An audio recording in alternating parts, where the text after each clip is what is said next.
Good morning. Welcome to the Board of Supervisors meeting for May 8th, 2007. Roberta, would you please call the roll? Thank you. Supervisor Long? Here. Supervisor Foy? Here. Supervisor Bennett? Here. Supervisor Flynn? And Supervisor Parks. Note that Supervisor Flynn is actually having surgery this morning, I think on his knee. We wish him the best and a quick recovery so he can join us back here. At this time, we are fortunate to have Bishop Larry Bagby here from the Church of Jesus Christ of Latter-day Saints from Thousand Oaks to do our moment of affirmation. Thank you so much for coming, and if you'd please step up, and thank you for your words. You're welcome. As you mentioned, I'm Bishop Larry Bagby. I'm the Director of Public Affairs for the Church of Jesus Christ of Latter-day Saints. Grant Brimhall sends his love to each of you, and I just had a thought that I thought I'd share with you. I have an affirmation. I have the greatest respect for public officials and for the time that you spend with all of us and helping us. I know, Linda, you've been at many of our court of honors and have been able to, I don't know how you find the time to do all that you do.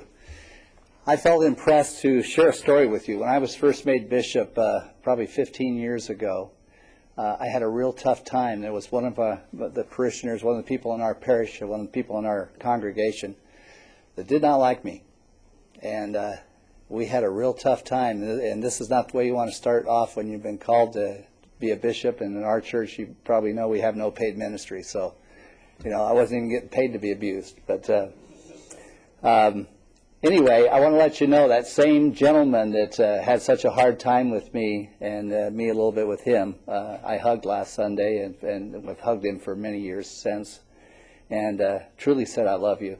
And he said he loved me back. And we've gone a long way. I wanted to just share a story and then a quick affirmation along those lines. I know that in any endeavor, we always have sometimes the chance of hurt feelings. So I wanted to just share a true story that has nothing to do with my story. It says, I was struggling with a community problem in a small town where two prominent men, leaders of the people, were deadlocked in a long and unrelenting feud. Some misunderstanding between them had driven them apart with enmity. As the days, weeks, and months passed, the breach became wider. The families of each conflicting party began to take up the issue, and finally nearly all the people of the area were involved. Rumors spread and differences were aired, and gossip became tongues of fire until the little community was divided by a deep gulf.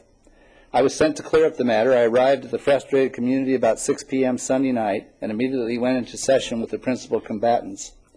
How we struggled, how I pleaded and warned and begged and urged, nothing seemed to be moving them. Each antagonist was sure that he was right and justified that it was impossible to budge him. The hours were passing. It was now long after midnight, and despair seemed to enshroud the place. The atmosphere was still one of ill temper and ugliness.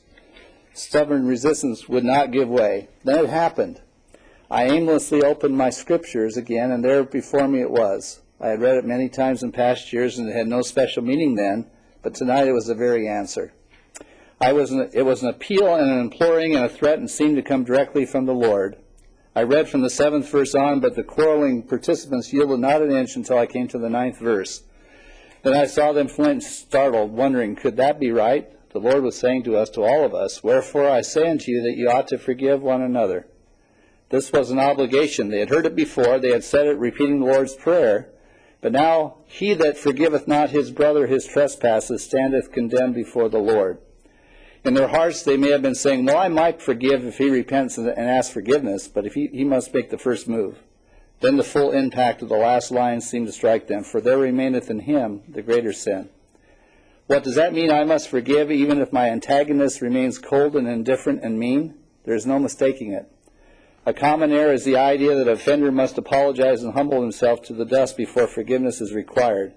Certainly the one who does the injury should totally make his adjustment, but as for the offended one, he must forgive the offender regardless of the attitude of the other. Sometimes men get satisfaction from seeing the other party on his knees and groveling in the dust, but that is not the gospel way. Shocked, the two men stood up, listened, pondered a minute, then began to yield. The scripture added to all the others brought them to their knees. 2 a.m., and two bitter adversaries were shaking hands, smiling and forgiving, and asking forgiveness. Two men were in a meaningful embrace. The hour was holy. Old grievances were forgiven and forgotten, and enemies became friends again. No reference was ever made again to the differences. The skeletons were buried, the closet of dry bones was locked, and the key was thrown away, and peace was restored. I can tell you that with my friend, that's what's happened with me. I don't know about the rest of you, but I've had situations like that in life, and life's too short. I just say to myself, you know what? I'm going to make sure that I hold no grudges against anyone. Now, for you, I thought of something else in preparing for some church teachings. There was another saying that reminded me of this group. I hope you'll take this as a nice compliment and as a nice affirmation. I know civil servants who have never given thought to themselves. Their every desire was for the protection and pleasure of those about them. No task was too great, no sacrifice for them,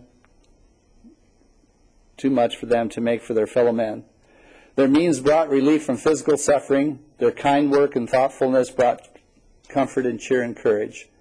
Wherever people were in distress, they were on hand, cheering the discouraged, burying the dead, comforting the bereaved, and proving themselves in need.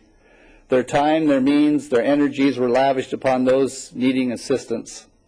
Having given themselves freely by the same act, they added to their mental, physical, and moral stature until today they stand in their declining years, and you guys look like you're not in your declining years, but a power of good, an example and an inspiration to many. They have developed and grown until they are everywhere acclaimed, loved, and appreciated. They have given life and in a real way have truly found the abundant life. I just wanted to express my appreciation. I'm grateful for the invitation to come, and I want to express my appreciation for your community service and for all that you do. And thank you very much. Thank you very much. Appreciate that. We do have Carol Dean Williams who would like to speak. Thank you. I'm glad he spoke on love. That's my topic. Oh, Lord, I want to spread love to Linda Parks this morning and let her heart receive the love. I feel the love. At this time, we'll go to our Pledge of Allegiance. Supervisor Bennett, would you please lead us?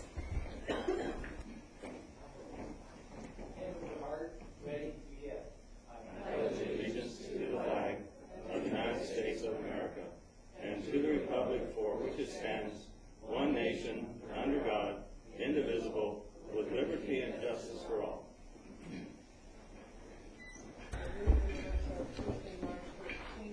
We have. Thank you. We do have a motion for the minutes. Do we have a second? We do have a second. Seeing no objections, then that passes.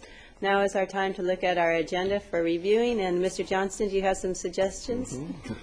Yeah, Madam Chair, members of the board, there are 3 adjustments to the agenda. Item number 23, there's a revised resolution. Item number 37, there is a revised page 3 of the board letter, revised attachments A1 and A5. And then items 40 and 41, there's a request from Supervisor Flynn that those items be continued to May 22nd so he can be here. Say 40 or 45? 40 and 41. 40 and 41, those are the 2 closed session items, one on litigation with Habitat Beach and the other one, Habitat for Hollywood Beach, and the other one for 2 lease issues. And that, regarding putting them off to May 22nd, will that be our next board meeting? Okay, I'm just wondering if... May 15th. Oh, I believe you said May 22nd. Okay, so you didn't mean May 22nd? Okay. Okay, that was my understanding. So we'll Okay. continue, the request is to continue 40 and 41 to May 15th. Are either of them time critical?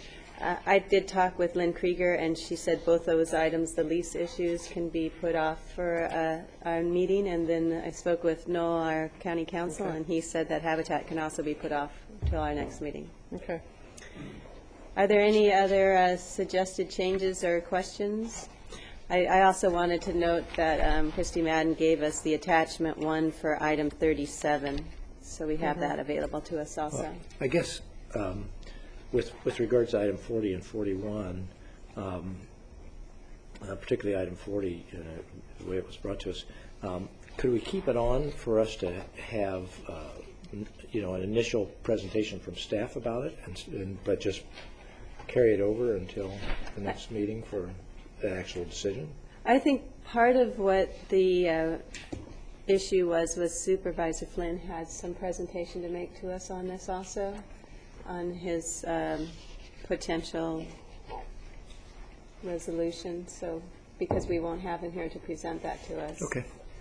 I think he also had requested another item. He did. I mean, that's what I requested. Yes? He requested the item that I had on, which is the item about the... Item 46. Yeah, item 46. He requested that be postponed.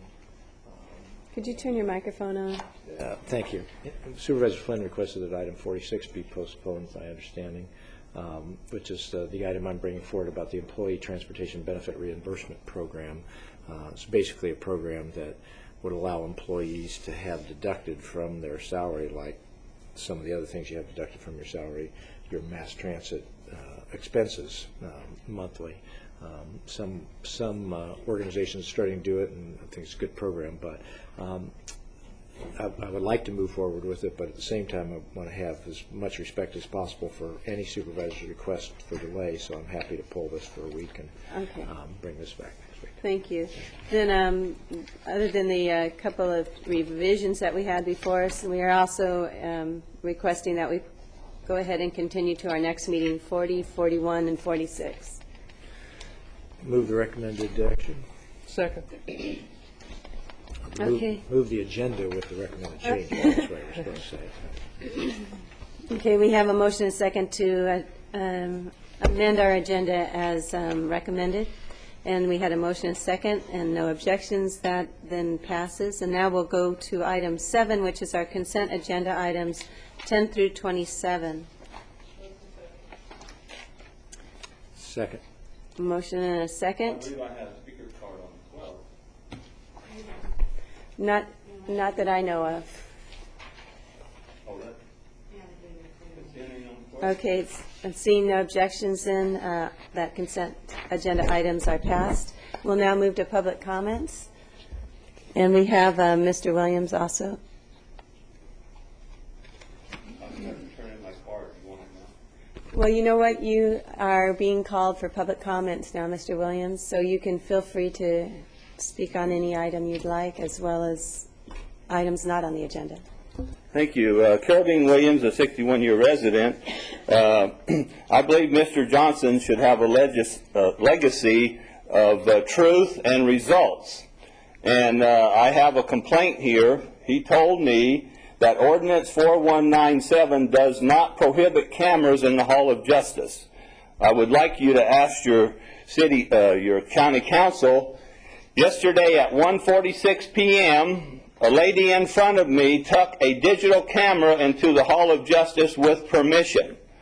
I called Sergeant Bailey over, and he went and asked security, yes, a digital camera was allowed. His face turned red as a beet, and he took off running. Now, this is a sheriff deputy that won't let me take a camera in there, and I stood right there and saw at 1:46 p.m. So at the least, you could have your county council answer, does Ordinance 4197 prohibit digital cameras in the Hall of Justice? Well, I don't see the County Star reporters here. I was prepared for them.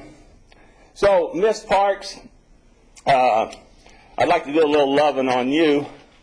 And I sent you all an email that I think you should let Mr. Foy take over as chair, and you become vice chair to split up the term limits. This would be in the true spirit of term limits of what the board has control of. This poem, Ms. Parks, is about love and miracles. Evict up Parks. Supervisor Parks, titled now as an evict. Cowgirl, howdy, you know that's a cousin to convict. Supervisor Parks, you know they wanted you closer to Carol Dean to tell you to him that you have been mean. Supervisor Parks, this is simply political will. Skirts, howdy, it's time to understand life is political still. Supervisor Parks, I can now visit you.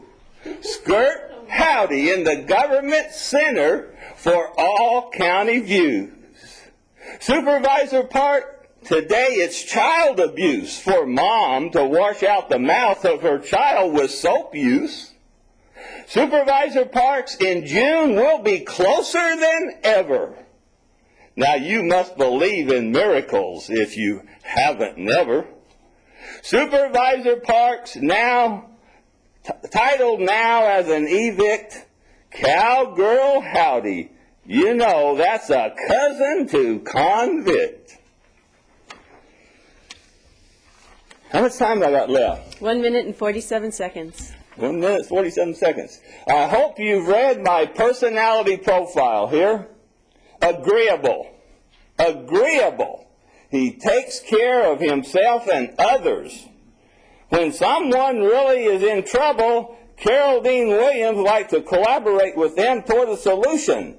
They do their part, you do yours. Well, I'm doing my part here. I'm wanting you to come in on your part. Openness.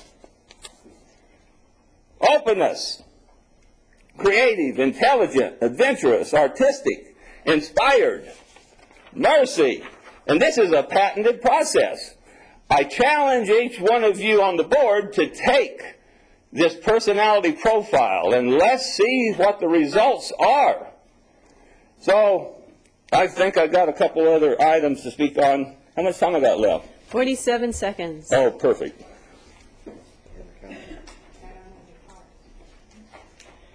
Great. That concludes our public comments for this morning. I will now move on to our board comments. Supervisor Bennett, would you like to go first? Yes, thank you very much. Nice to see everybody back after the 2 weeks. I'm happy that we survived another wildflower century weekend and all the supervisors came back healthy. I did not get to participate in the ride this year, but I have, that's right. I have two particularly sad adjourned memories that I would like to point out. One, Frances Carol Wording worked for the Ventura County Public Works Department and passed away. Particularly sad, 16-year-old sophomore at Ventura High School, a straight A honor roll student, was lost while we were not in session. And so I'd like to ask the board to adjourn in memory of those two people plus the other people on this list. Thank you very much. Welcome back, everybody. Thank you. Supervisor Foy, do you have any comments? Just a few. I think I'm glad my office is in East County. You're going to have some extra fun. Yeah, well, okay. I had the opportunity to visit Washington this last week with the people from RDP, the Regional Defense Partnership, which is interesting for me. First time I had the opportunity. I know that Supervisor Long goes out there and chairs that organization, and we missed you. Met some wonderful people. One of the things I've got to say was that it was interesting to see how well received our naval bases are and how many of those commanders had been there and served there and enjoyed it. We had some great meetings with these different admirals and different senior officers.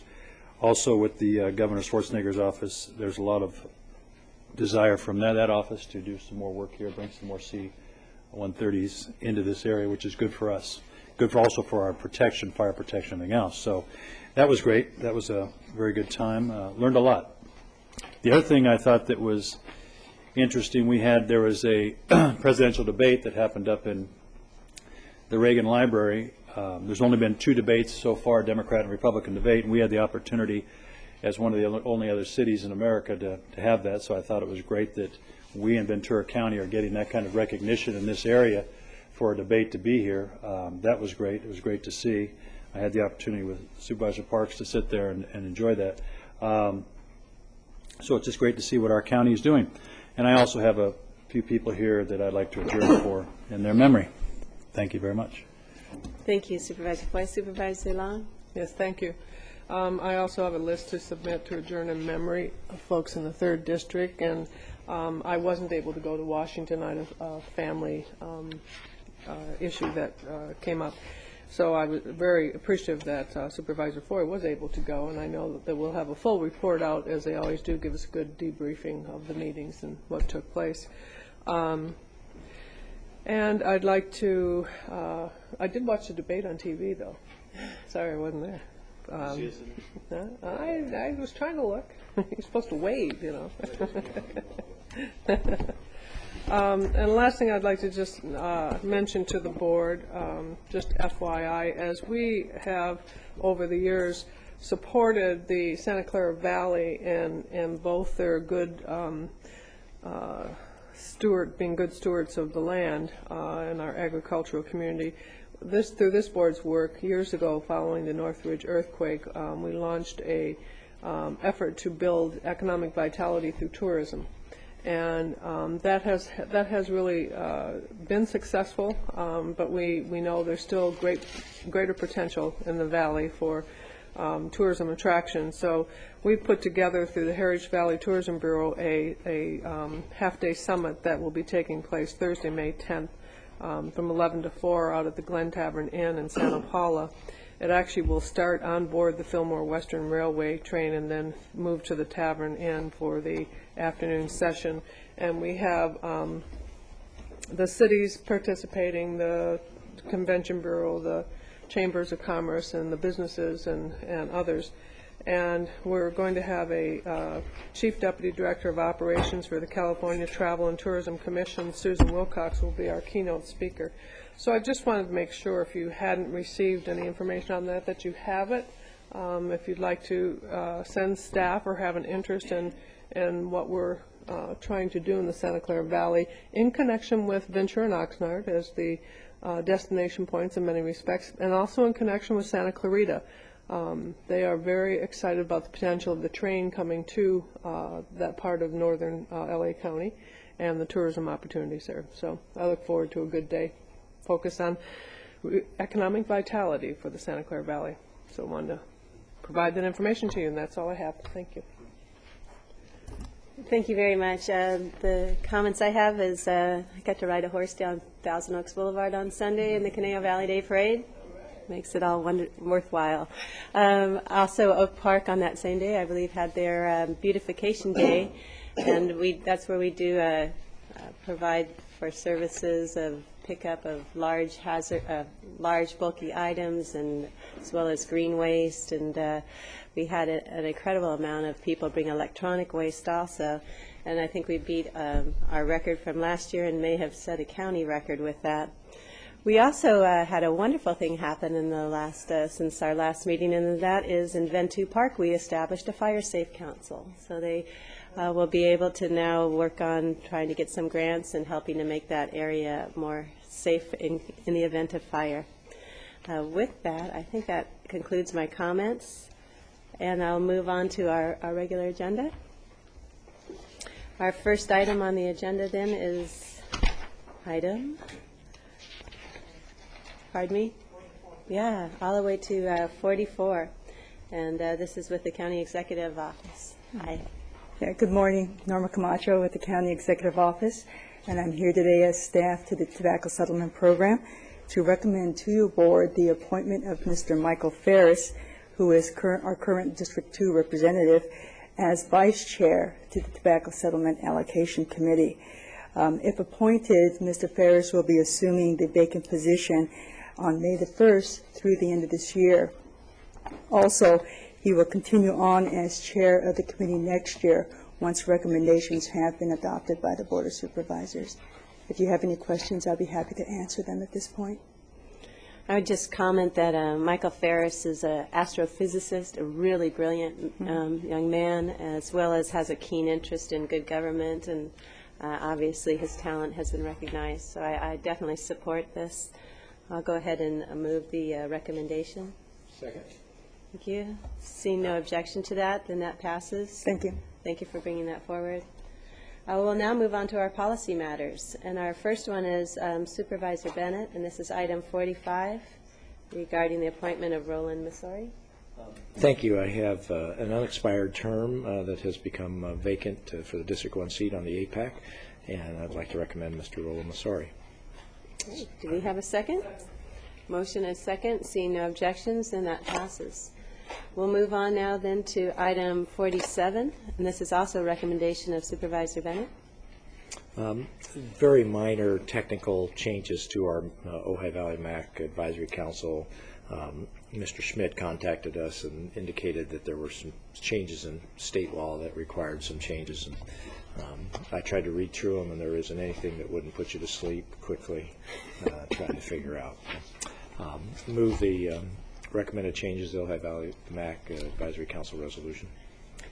We got a motion and a second. Seeing no objections, that passes. And with that same kind of report, I'd go to item 48, which is the Oak Park MAC, which also needs to have adoption of its minor revisions. And I would go ahead and move the approval of 48. Thank you. Seeing no objections, that passes. And then item 49 is also one that I'm bringing forward. This came as a recommendation from the Oak Park MAC. And the request is to put a multi-way stop sign at the intersection of Rockfield Street at North Tuscany Drive. This is an intersection near an elementary school as well as a park, and it is something that while our transportation department does not recommend it because it doesn't warrant it, we still have so much pedestrian activity there that I would request that we do this. At April 24th, we did actually, I think it was last year, we also approved a non-warranted multi-way stop sign in Oak Park next to a park there, too, that also had a lot of pedestrian traffic, and that was at Deer Hill and Deerbrook. And that has proven to be extremely successful and appreciated by the residents for the neighborhood safety it brings. And I would request that we do the same here, and I think it will have the same glowing receptivity and appreciation. Second. Thank you. Any objections? Seeing none, then that passes. I know this is something that the Oak Park residents will really appreciate and have spoken up for. Our next item on the agenda is item 50. This is a recommendation by Supervisor Flynn to appoint Deborah DeVries to the Ventura County Commission for Women, and I'll go ahead and move that one because I'm sure he supports that. Motion and a second. Seeing no objections, that passes. So now we can move on to item 51. This is with our probation agency. And do we have someone here this morning? Okay. Do we have someone on 52, which is our redevelopment agency? If we have 51 or 52 staff here, I know we've accomplished a lot this morning to be already in the 50s. I have a feeling if we pause for about another 60 seconds, we'll have Right. stuff running in the door And here. first one in the door gets to come up here. We have also the treasurer tax collector, which is item 53. And while we're waiting for them, why don't we go to the correspondence agenda items? Mr. Williams, did you have a card on the correspondence agenda items? No, I didn't. Okay, then let's go ahead. And do we have a motion on the correspondence agenda? We have a motion and a second. Seeing no objections, those correspondence agenda items 54 through 59 are approved. And right now we're looking at completing our regular agenda items with items 51, 52, and 53. We might want to let Mr. Nicole know, could we go into closed session before 9:30 and be done with that? So that he comes down for negotiations. And Mr. Nicole, if you're listening, we are planning on going to closed session early this morning, so we could actually do it before 9:30. And that leaves us with 3 items. Mr. Foy, was your item, yes, was that a time? Yes, it's a 10 a.m. one. Okay.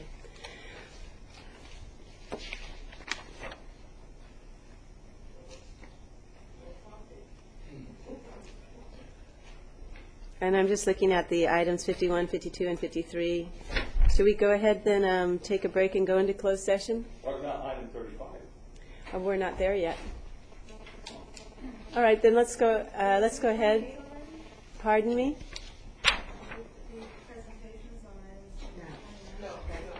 Okay, we're going to go ahead and take a break and be back at 9:30.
We'll come back from our closed session now and go back to our regular items. And our first item is our 9:30 a.m. time certain, and it's item 28, and it's a resolution, and Supervisor Bennett will be doing this. Well, thank you very much. This is always annually. This is the most fun day of the year here in the boardroom, as it is filled with foster parents and the squeals of foster children. How about just to kick us off, so you don't have to stand up, but just wave your hand if you're here as a foster parent or with a foster family, so we can kind of get an idea of who's out there.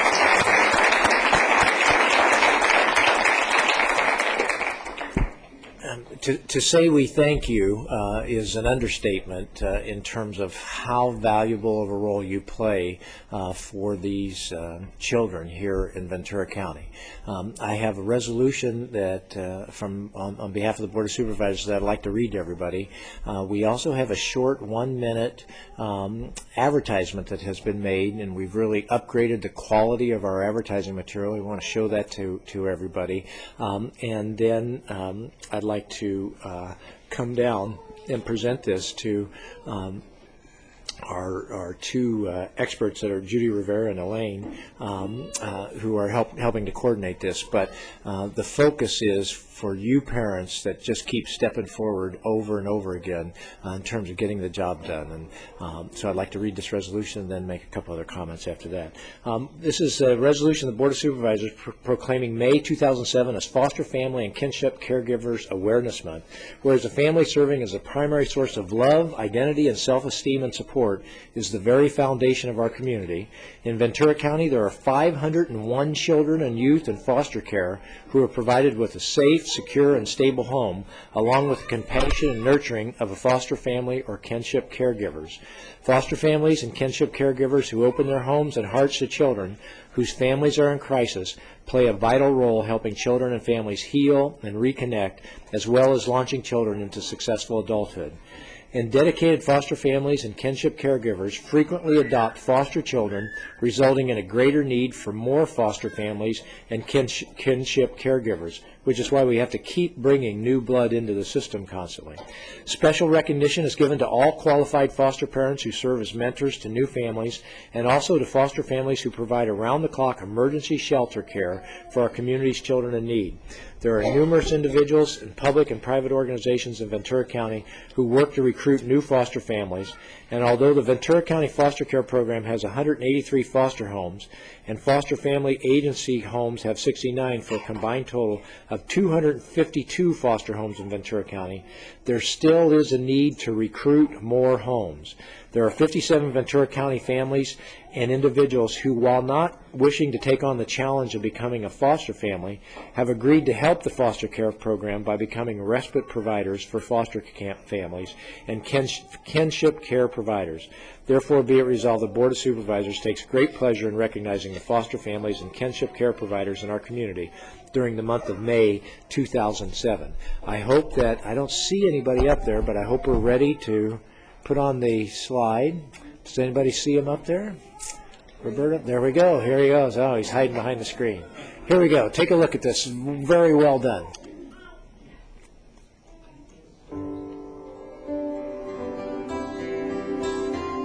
Ventura County is known for its great weather and safe neighborhoods, from Thousand Oaks to Oakview, Port Hueneme to Simi Valley, Ventura to Oxnard. Ventura County is truly a wonderful place to live. But Ventura County has a need. There are many foster children in need of loving homes.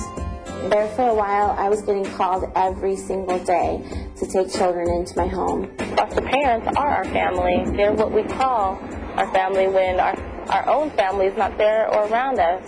It's very rewarding to know that you yourself has contributed to this child's life. I just feel so warm inside knowing that I can give to these kids what they haven't ever had before. I want these kids here. They're making my life, they changed my life, and I like it. It's a great thing to be able to impart a little bit of yourself to these children. Don't be afraid of great things. For more information on becoming a foster care parent, please call or visit our website. Great. Good. So that's just the 1 minute video. There is also a longer video, 15 to 20 minutes, that can go out to organizations, et cetera. And we need everybody's help in terms of recruitment. I say this to everybody I know out there. All of us every year come across at least one family that would be a good foster family. Not every day, but once a year. And if you have that constantly in the back of your mind, and you say, hey, why don't you consider being a foster, get their name to us, get them into the system, let us come and present to them. It is the best thing that you can do for the children of Ventura County. Because I have to emphasize this again.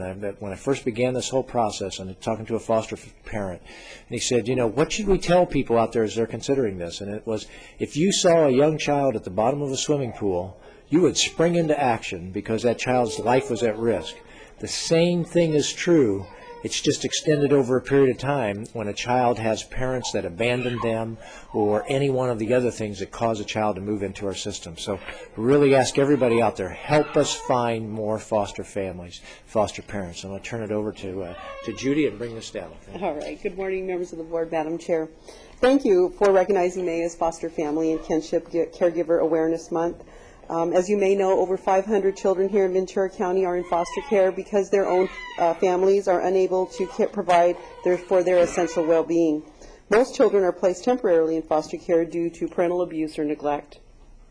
With guidance and support from nurturing adults, children and youth in foster care are capable of overcoming the experiences of previous abuse and neglect, as in Ventura County, communities across the nation are urgently seeking many more everyday people to come forward for our most vulnerable children so that they may realize their full potential.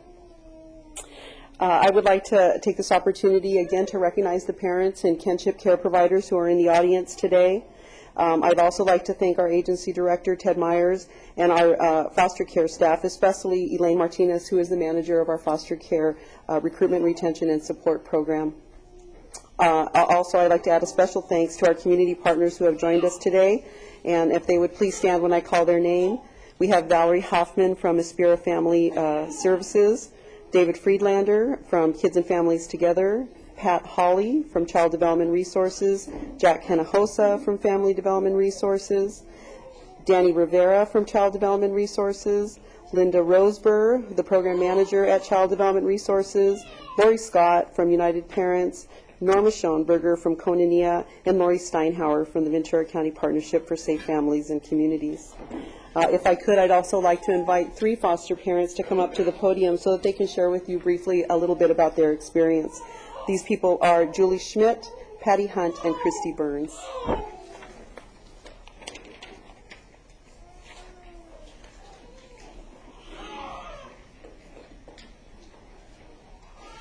You want me to go first?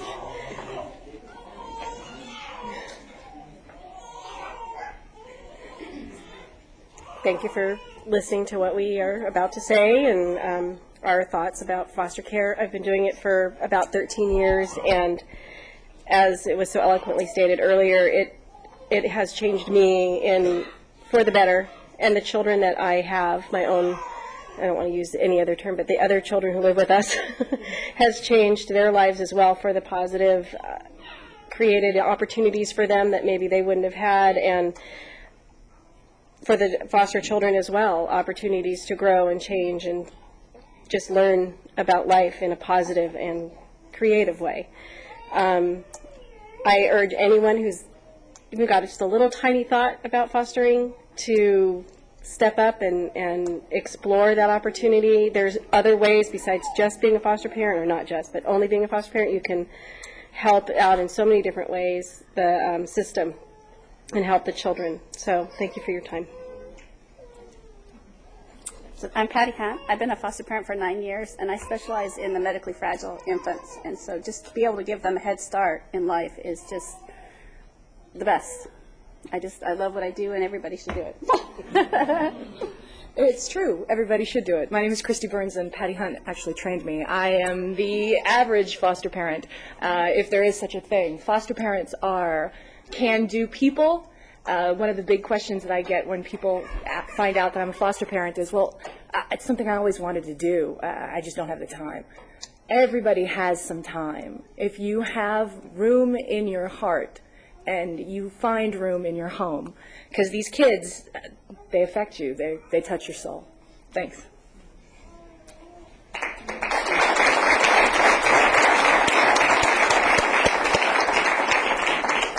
So finally, I just want to thank the board for your ongoing support. We very much appreciate that. And I want to express my own appreciation and the dedication of all the staff and all the caring partners who work with us to make this program a success. So thank you.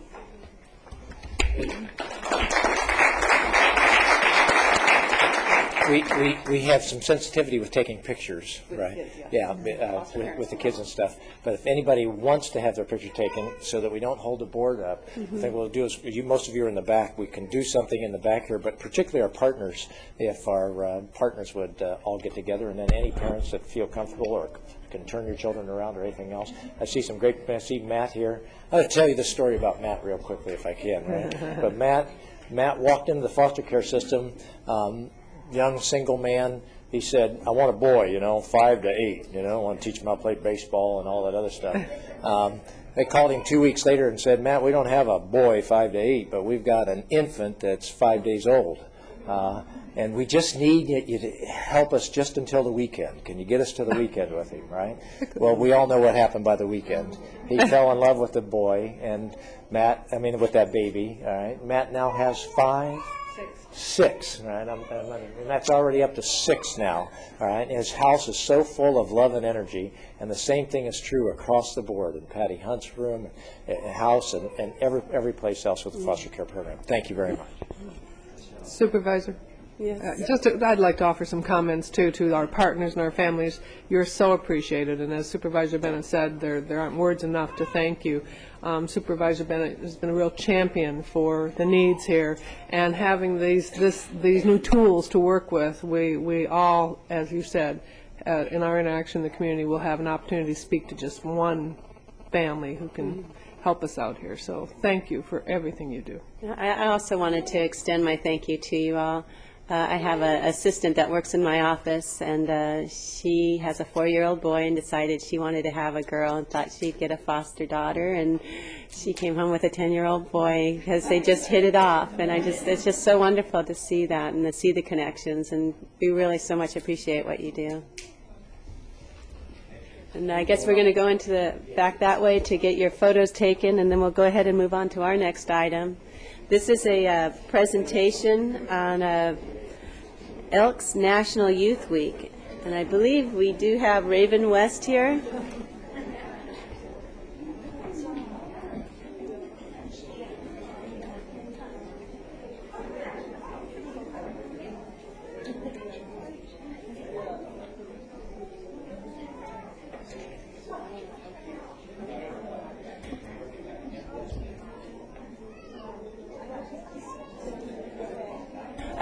I'm going to go ahead and change the order of the agenda a little bit. Right now we'd go to item 29, which is Elks National Week, but instead I want to do 30 first and then go to 29 because we do have some judges here, and I know that they have some important things they need to get back to. So at this point we're going to go to item 30, and this is the presentation of a resolution proclaiming a National Drug Court Month, and I'm asked Supervisor Foy to do this resolution for us. So. Well, great. This is a wonderful opportunity to recognize the drug court. Let me read what this proclamation resolution says. The mission of the drug court is to stop the abuse of alcohol and other drugs and related criminal activity, as we know, which is so important. Drug courts offer a compelling choice for individuals whose criminal justice involvement stems from alcohol and drug use, participation in treatment. And whereas drug court programs combine intensive judicial supervision, mandatory substance abuse treatment, and drug testing, and escalating sanctions and intensive in order to break the cycle of drug addiction and the constant criminal activity, which is so important. It costs the lives of these young people and anybody involved in our community so much. The drug court movement has grown from, this is really interesting to me, the 12 original drug courts in '94 to 1,927 operational drug courts as of December 2006, and the results, more than 100 programs Evaluations, at least 4 experimental studies, have yielded great evidence that the drug courts are demonstrating effective and significant improvement, substance abuse treatment outcomes, substantially reduce crime, and produce greater cost benefits than other justice strategies. It's great to hear that. The judges, prosecutors, defense attorneys, social workers, treatment rehabilitation professionals, law enforcement and correction professionals, researchers, educators, national and community leaders, other dedicated to the movement, have had a profound impact through hard work and commitment to their communities. It's amazing how many people are involved and the whole scope. What a tremendous testimony. Ventura County Drug Court programs have made referrals to the Moss beach homes, the in-home parenting skills, therapy, city impact counseling service, Boys and Girls Club, Police Activity League, CalWorks Job Career Centers, Public Health, New Start for Moms, Ventura County Medical Center, the RAIN Project, Planned Parenthood, the Salvation Army, Interface Rape Trauma Center, recreational sports leagues, and the Free Legal Clinic. Again, a wide variety of people involved, which is great. And the more than 630 adults and juveniles have received services made available by the community-based treatment programs referred by the Ventura County Drug Court programs. The counseling, treatment, education support offered by caring and dedicated professionals produce benefits that extend beyond the individuals and into the community at large, which makes a huge change for our community. It's wonderful.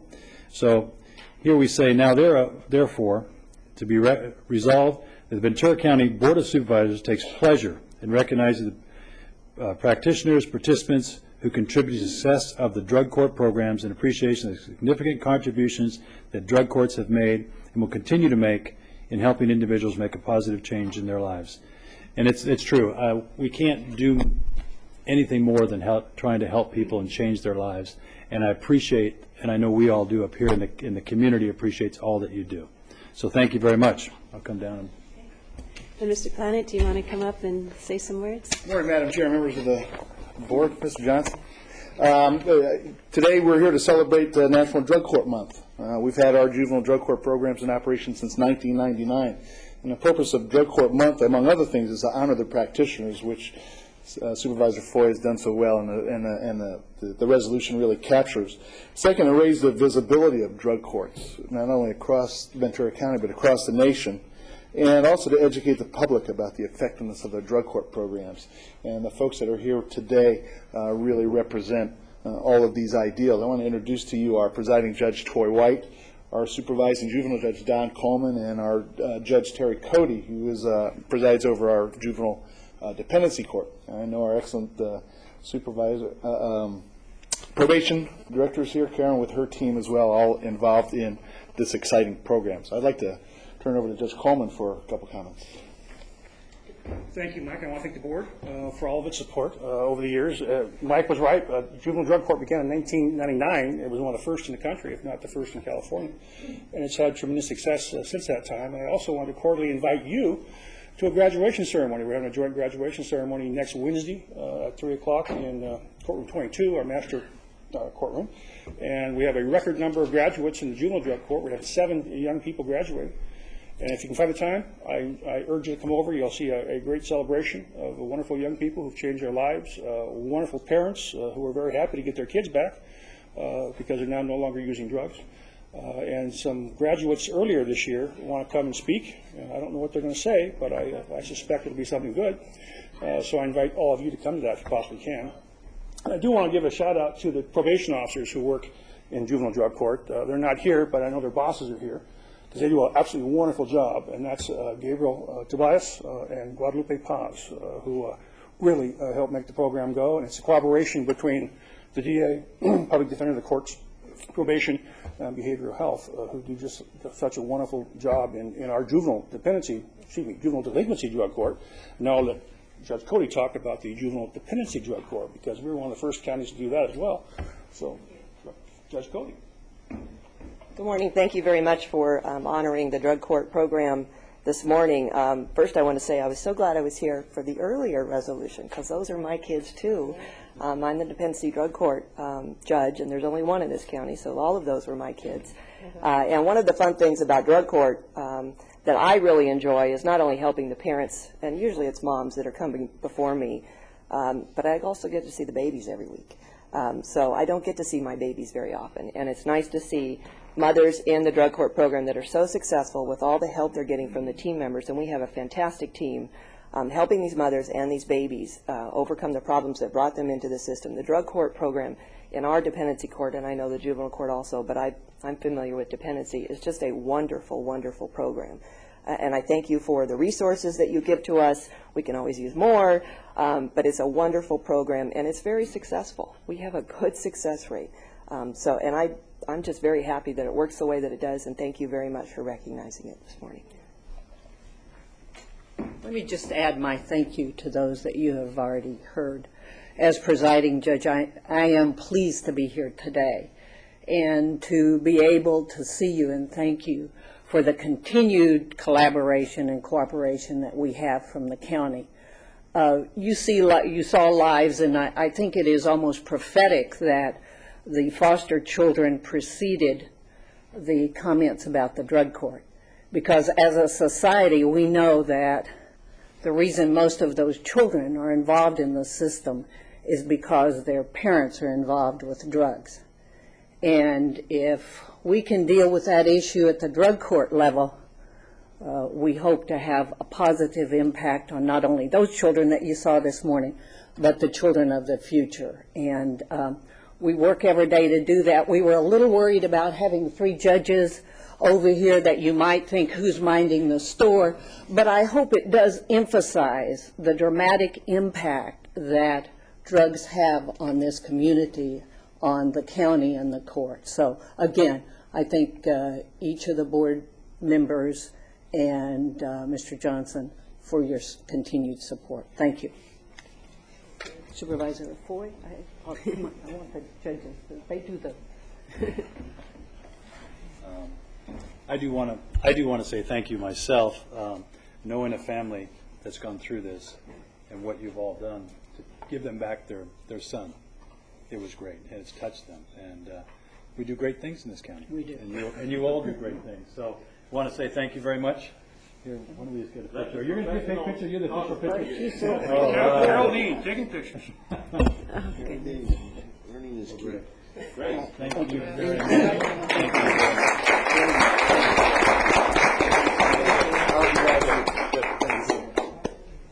Thank you so much for your advocacy. If you'll excuse us for going Yes. Thank you. We'll now move on to our next item, which will be item 29.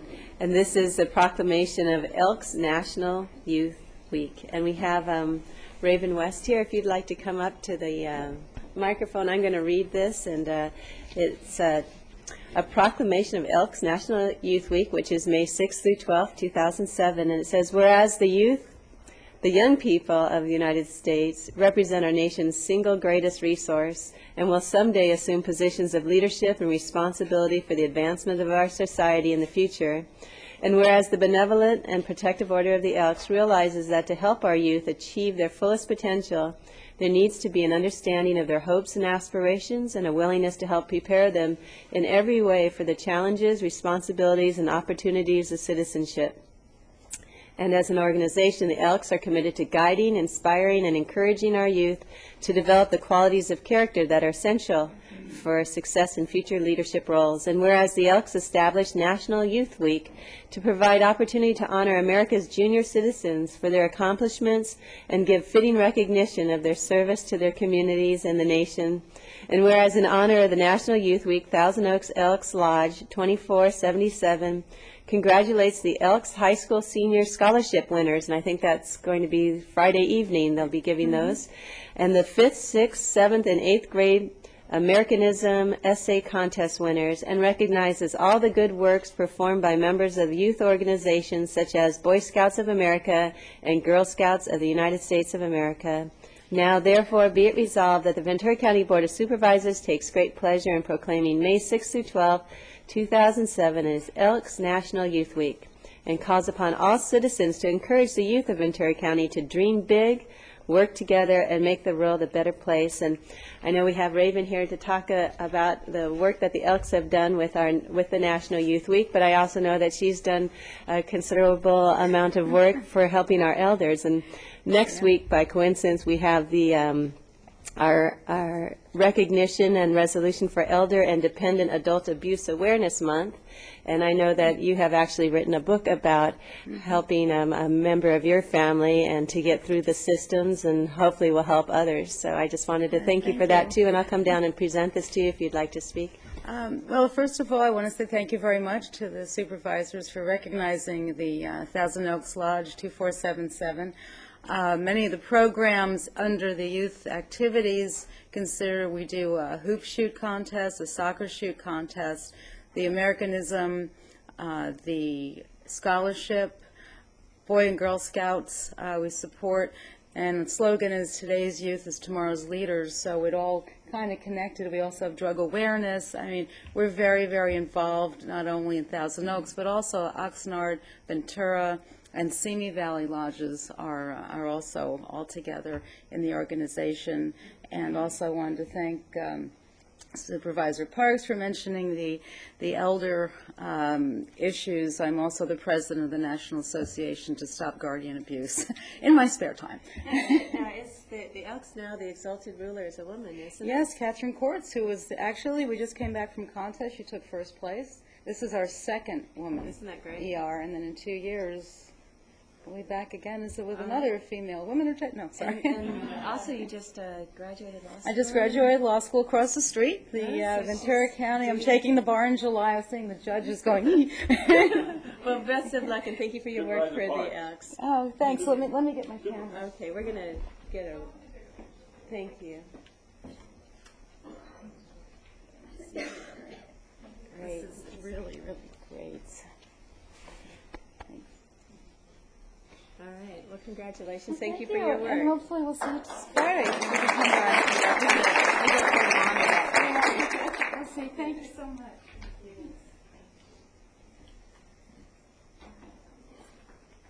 I also just got my notary. It's too much. Okay. Well, our next item on the agenda I see is on the wetlands, right? Is that right? No. Yes, it is. Presentation of a resolution proclaiming May 2007 as American Wetlands Month. And we do have a resolution, and we kind of have a three-part presentation here. We have Ron Dow with the Navy, I believe, an environmental representative from the Naval Base Ventura County of Point Mugu is here to speak about our base's wetlands, one of our little-known secrets in Ventura County. We also have Mary Locum here with the Wetlands Recovery Project, and she'll be accepting the resolution. I believe, Mary, are you here? Yay, okay. And then on the third part, we actually have an announcement about some wetland grants that the recovery program will be able to provide. So with that, why don't we start with a little description of what we have here in Ventura County with our wetlands, and then we'll bring Mary up for the rest of the program. So we know that we have, the Navy is a steward of 2,500 acres of wetlands, and I think you have a little presentation on that. That's good. Thank you, Supervisor. Yeah. Came a little unprepared, didn't realize I was going to say anything, but always happy to talk a little bit about what the Navy does.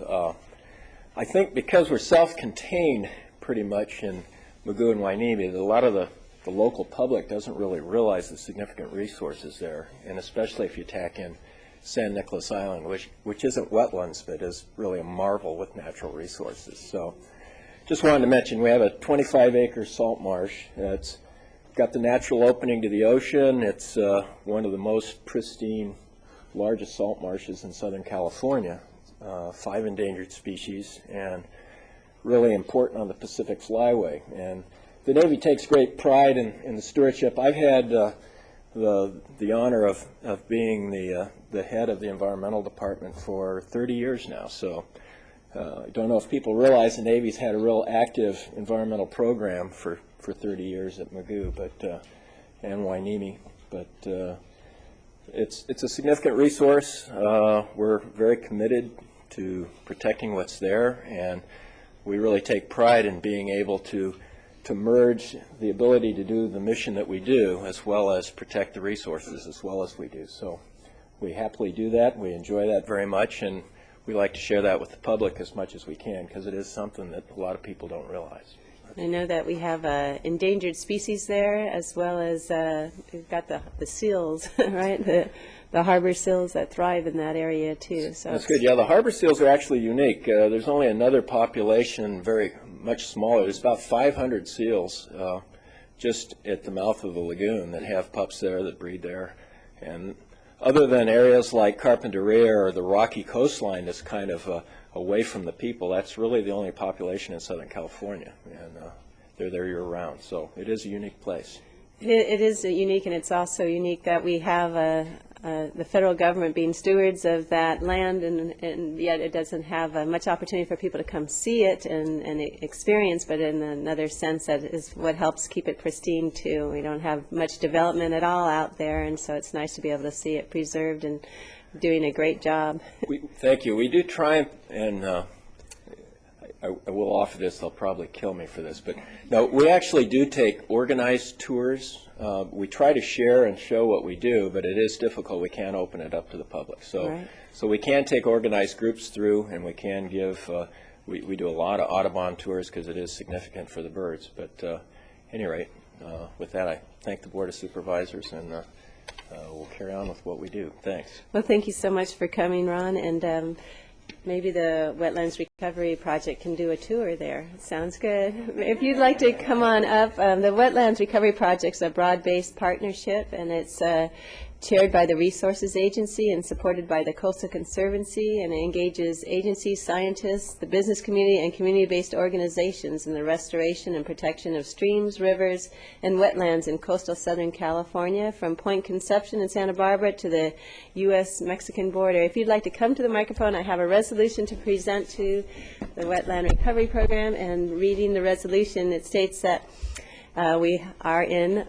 American Wetlands Month, which is May 2007, whereas the wetlands of the United States of America are the link between land and water, where the flow of water, the cycling of nutrients, and the energy of the sun meet to produce ecosystems that rival coral reefs and tropical rainforests as our planet's most productive ecosystems, where 75% of all Southern California wildlife spends part of its life cycle resting, foraging, breeding, and nesting. And whereas besides offering home and haven to wildlife, wetlands also provide many benefits to human beings. They act as buffers to absorb and reduce damage caused by floodwaters, and clean our streams, lakes, and coastlines by removing pollutants, thus reducing the cost of treating drinking water. They aid the marine fishing industry by providing spawning grounds and nurseries for many species of fish and shellfish. Wetlands also abound with recreational opportunities for fishing, boating, canoeing, and wildlife and bird viewing. And whereas demands for development have cost the nation, it says 50% of our wetlands, but in Southern California we have lost 90% of this valuable resource. And whereas for 10 years the Southern California Wetlands Recovery Project has been acquiring, protecting, and restoring wetlands throughout the region, including sites located in Ventura County, such as the Arroyo Caneo Santa Rosa Riparian Habitat Project, Grimes Canyon Stream Restoration Project, Hedrick Ranch Nature Area Restoration, Lower Caneo Creek Acquisition, Ventura River Watershed Monitoring Project, Sespe Creek Interpretive Program, Wildwood Creek Restoration, North Fork Matilaha Creek Watershed Restoration, Ormond Beach Wetlands Restoration, Piedra Blanca Stream Habitat Restoration, and the Ventura River Confluence Preserve Invasive Plant Eradication Program.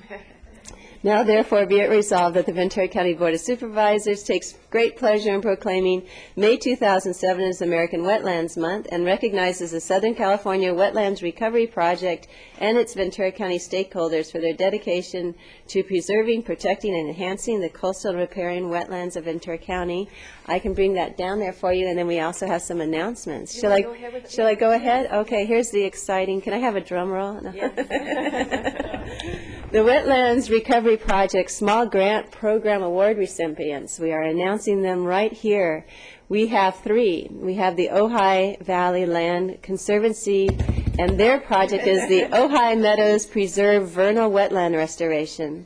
This project will restore a vernal wetland of 1.5-acre weed-infested field in the Ojai Meadow Preserve, a 57-acre preserve in the Ojai Valley. Site topography will be altered to restore an historic vernal wetland and then inoculated with seeds of vernal wetland plants. Habitat will be greatly enhanced for rare native plants, waterfowl, and shorebirds, and the community will benefit from enhanced open space and opportunity to view and enjoy the creatures and the wetland attracts. So that was the Ojai Land Conservancy. We also have the Ormond Point Native Plant Nursery and Restoration. That's the second one. And this one is Ormond Point is a City of Oxnard-owned 11-acre site that has variously been used as a dumping site for asphalt, concrete, and yard waste. This site is part of the magnificent Ormond Beach Wetlands Complex. The Ormond Point Group, working with the City of Oxnard and school children, will restore this site to its former glory by removing non-native plants and propagating native plants for introduction at the site. And the third is the Cal State University Channel Islands and Ventura Coastkeeper will be getting the small grant, which will be for Callegas Creek Enhancement Project.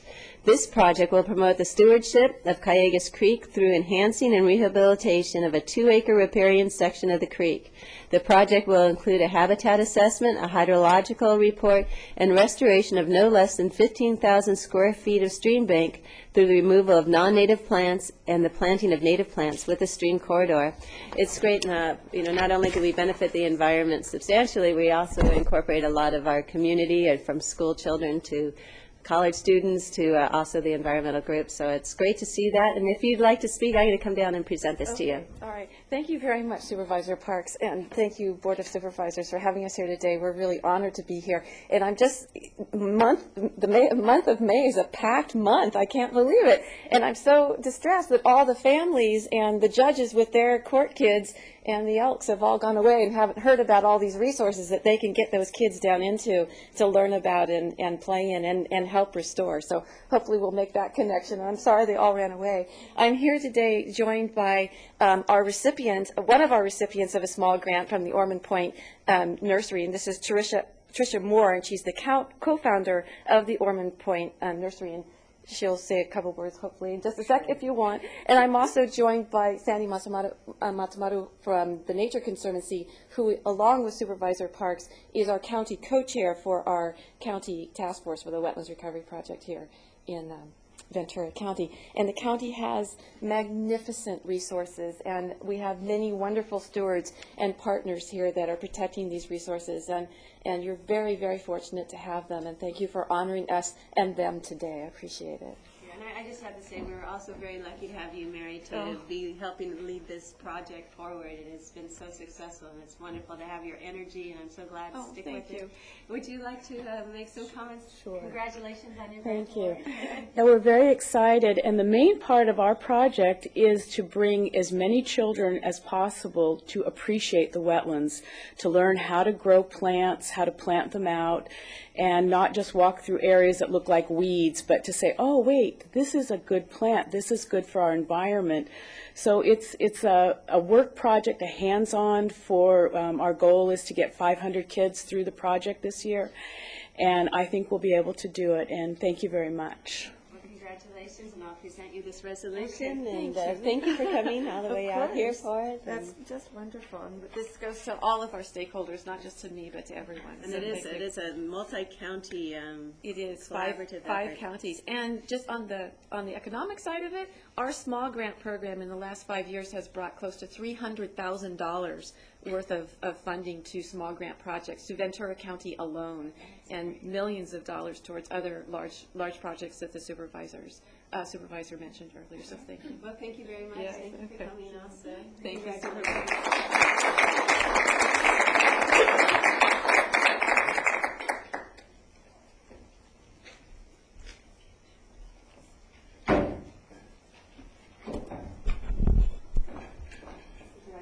Yes, thank you. It is my pleasure to present the next resolution that's going to acknowledge a organization that's been in our county and celebrating its 25th anniversary, and that's the Ventura County Professional Women's Network, and I invite them down, and they're, as they move right up to the front. We have, and Charlotte, I'll let you introduce everyone. I'd like to, if I might first read some of the comments in the resolution. I'll come down to present it, and then please to invite you to comment on it. In 1982, 183 Ventura County women came together to form a support organization known as VCPWN, as we fondly call it. Mission was to promote personal and professional growth of women through education, mutual support, and sharing of resources. And over the last 25 years, VCPWN has really been the epicenter of small businesses, women founded, and careers that have flourished with positive economic growth in our county for the members and for our community. And VCPWN created, is a wonderful organization that today is the oldest non-industry specific network organization in our county. The network offers opportunities for women to practice interpersonal leadership skills, networking skills, be mentored, and become a mentor. And in 1998, a new mentor program was established under the umbrella the Ventura County Mentor Council, successfully providing mentor services as job coaches for women entering the job market under the CalWorks program. So they work closely with our county.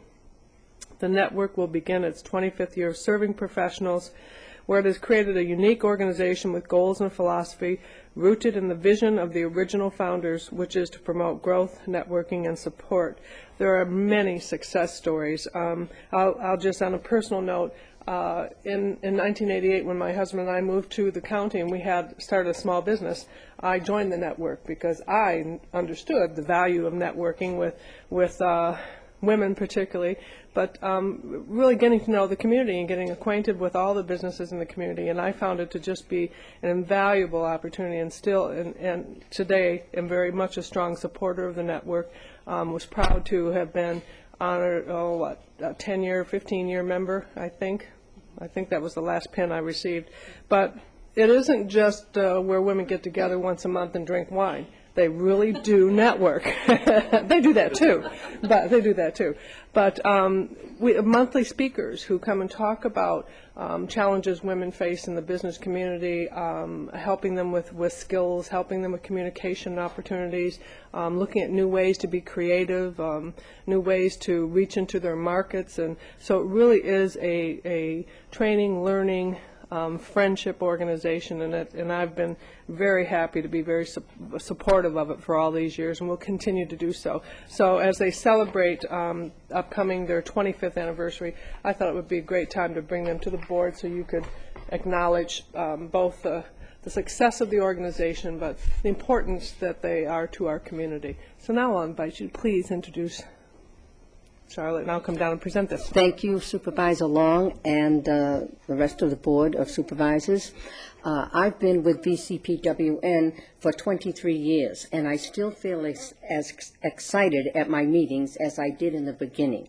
There is a tremendous, wonderful energy there, and I'm looking forward to our group being around for the 30th, as we were recognized by the 20th and now the 25th. And I'd like to introduce to you Shirley Lorraine. She's the president of VCPWN, and Mary Gabriels and Carol Powell, and they're both members of the board. So thank you very much for your recognition. As current president of VCPWN, I want to thank the Board of Supervisors for their support over the years and continuing support of our organization. We are a unique, one-of-a-kind organization that was birthed and nurtured here in Ventura County, and we continue to serve Ventura County women in all ways. We have women in our organization, from those in transition to those who own their own businesses and everything in between. All of those women are supported and supportive. So we thank you very much for your recognition of our efforts. Thank you. We sure appreciate the leadership and your whole team. I know it's a great group. So let's come together, group. Here, Madam President. Thank you. Ready? 1, 2, 3. Good, got it. Thank you so much. Thank you. And I'll see you Thursday night. Madam Chair, if I... Yes. Why don't you take it? I just wanted to mention one thing, sort of coming from the male side of the perspective, and that is nothing makes organizations like this seem more important to you until you have a young girl in your life that you care about, and all of a sudden you want to make sure every opportunity is made available to them. So organizations like yours is just invaluable for opening up those doors and stuff. So thank you very much. Supervisor Bennett, I would like to let you know, we allow men to join. Great. Yes, Thank you. but they have to be strong men. All right. Thank you. And we would welcome your membership as well.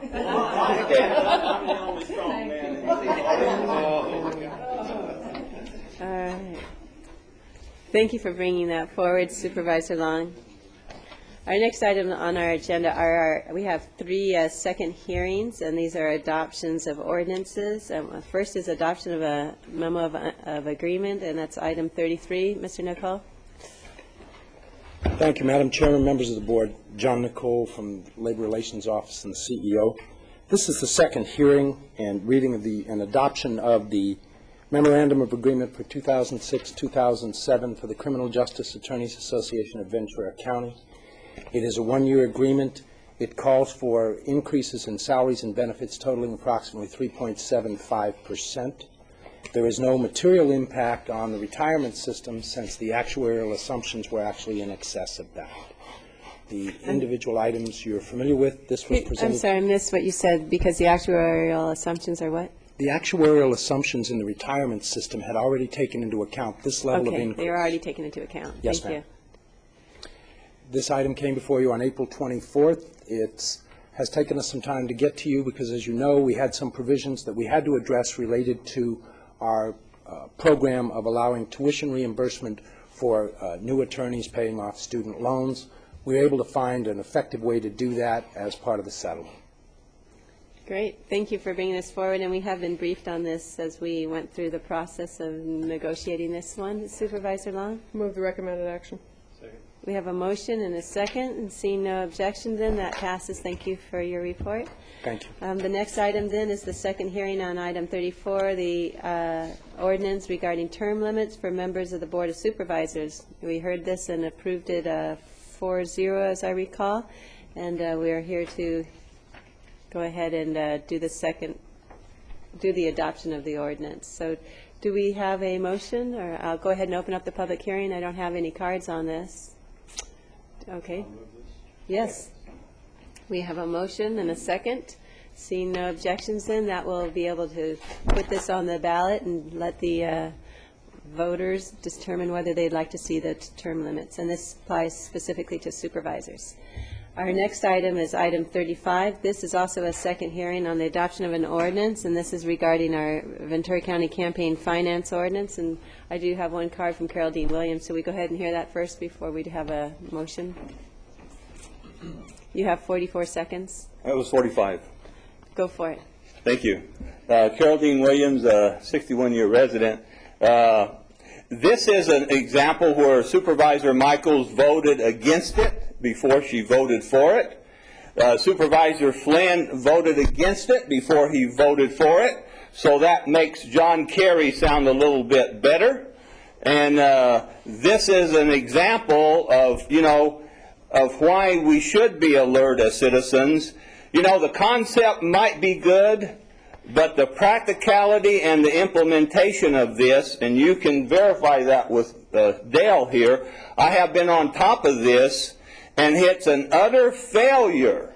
It's an utter failure from the implementation and what is taking place here. You have exceeded your time. Thank you very much for your comments. See you next week. Yeah, you can't stop me on time. You've got to make me exceed my time. Okay. Now will go into our discussion on the agenda. Supervisor Bennett, did you have some comments to make? Yes, thank you very much. Normally this would be this would just be the second read and we would move forward. It seems though timely at this time to bring up one issue. Working with County Council, Supervisor Long and myself authored this thing 6 years ago, and we're having an interesting issue, and that is that one section of the Campaign Finance Ordinance, that's section 1269C, and it states if a committee discovers that it has accepted a contribution in excess of the $50 limit that's caused the contributor's $600 limit to be exceeded, the committee shall return the contribution within 5 business days of the discovery. And I think I'm certain that was exactly intended to say, look, as all these contributions come in, sometimes from different entities, sometimes somebody contributes to a PAC, and then also contributes to a person contributes to the candidate, and then the PAC later contributes to the candidate. The person may not know it, and all our intention is if it happens and somebody points it out to you, so now you know about it, as long as you return the money, it's not a violation. Some people are saying because it doesn't specifically say it's not a violation, that it's not clear. Well, the paragraph would be meaningless in the ordinance. Why would you have the paragraph in the ordinance if it wasn't to say it's not a violation if you return the money? So in talking with our county council, they suggested that if we tried to change the ordinance right now, we'd have to go back to another reading, and then we wouldn't be able to make it for our first reading in June. I think it's something that we could put on the list of the other things to consider when we do the next fix. But at this point in time, what county council suggested is that we could simply come up with a motion that identifies what our legislative intent was when we wrote this paragraph. And quite frankly, I can't think of anybody making a logical argument that this wasn't our intent, because you would have no need for that in there. And so I would like to make the motion, the end of this ordinance, the end of this short thing that I just passed out to you says, the board hereby declares as its legislative intent that the contributions returned as per section 1269C are not violations of the ordinance by the receiving candidate or committee. I think that's as clear as we could get it. The county council still in agreement? And I would second that. I really felt that the paragraph that's in the ordinance was very clear as to certainly the intent. When you speak about 5 business days, I mean, that's obviously that is the intent there was to say that there's the opportunity for you to, once it's discovered, to correct what may be seen as a violation. So I think the legislative intent is important to reiterate. And so with it, do we need 2 different motions? I think so. No, you can move the recommended action plus adoption of the statement of intent all in one motion. That's exactly what I was going to say. Yeah. Right. Just for my own curiosity, return means what? Is it I stuck it in the mail on this date, or it's receipt? You mean return to the donor? The donor Yes. has to receive it? No, I don't believe that's what it means. I think what it means is the return is initiated if you're mailing it. You drop it in the mail. Okay.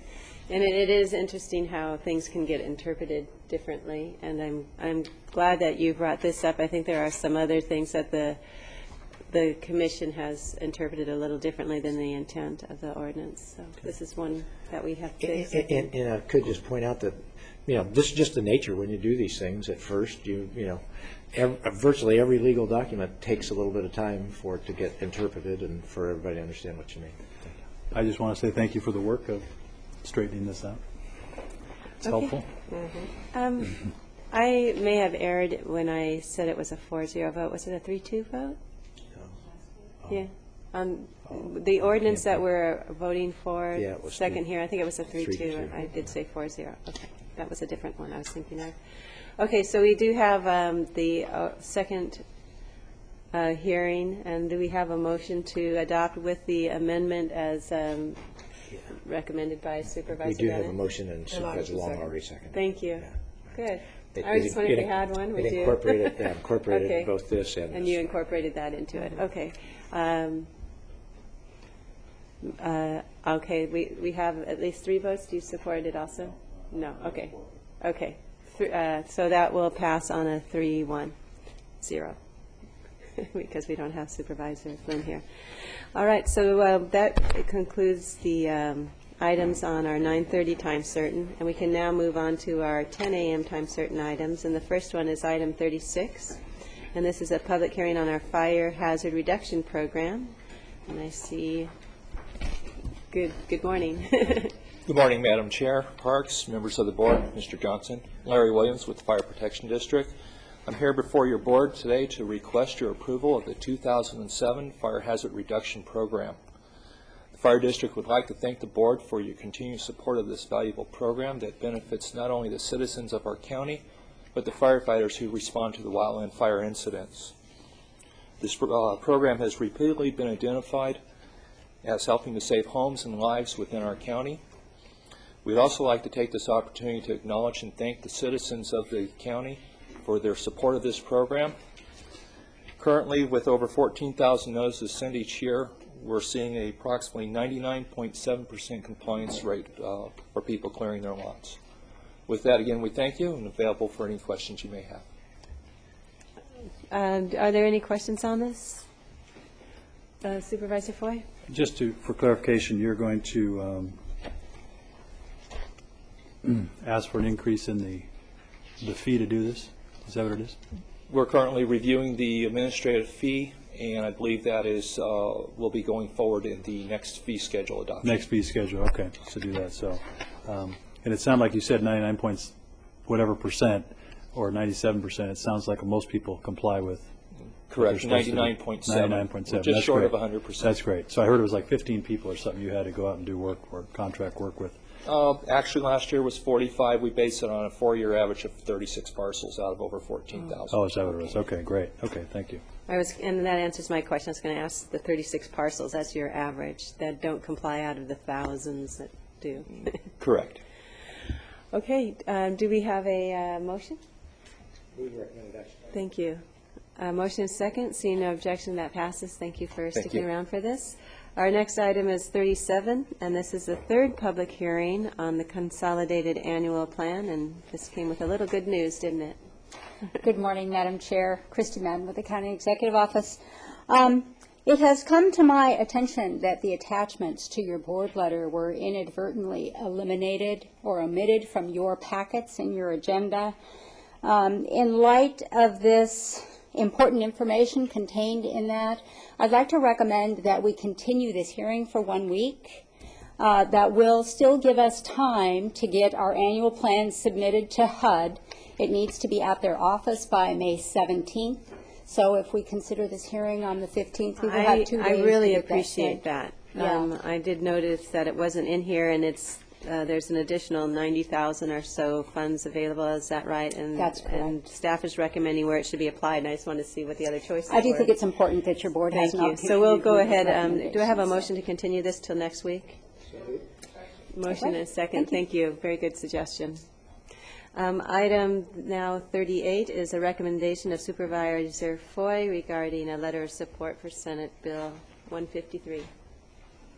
Thank you. Yes, I'm going to ask the district attorney to speak on this, but what we're asking for here in SB 153 is the board to endorse this, as we did last year, as we all know. For the what we're trying to do is get additional monies for this, investigation of child sexual abuse and all that going on. So let me ask our district attorney to make a few comments. Good morning, Madam Chair, members, Mr. Johnston, Greg Totten, District Attorney. This bill actually has its genesis in Ventura County. Several years ago, I asked my Victim Services Director, Catherine Dugan, to take a look at statewide funding for victim services, because all of us were experiencing a flat funding level. Even though costs were going up, the funding level remained relatively flat. And what she discovered is that here in Ventura County, we were not alone. Indeed, throughout the state, everybody was experiencing difficulties.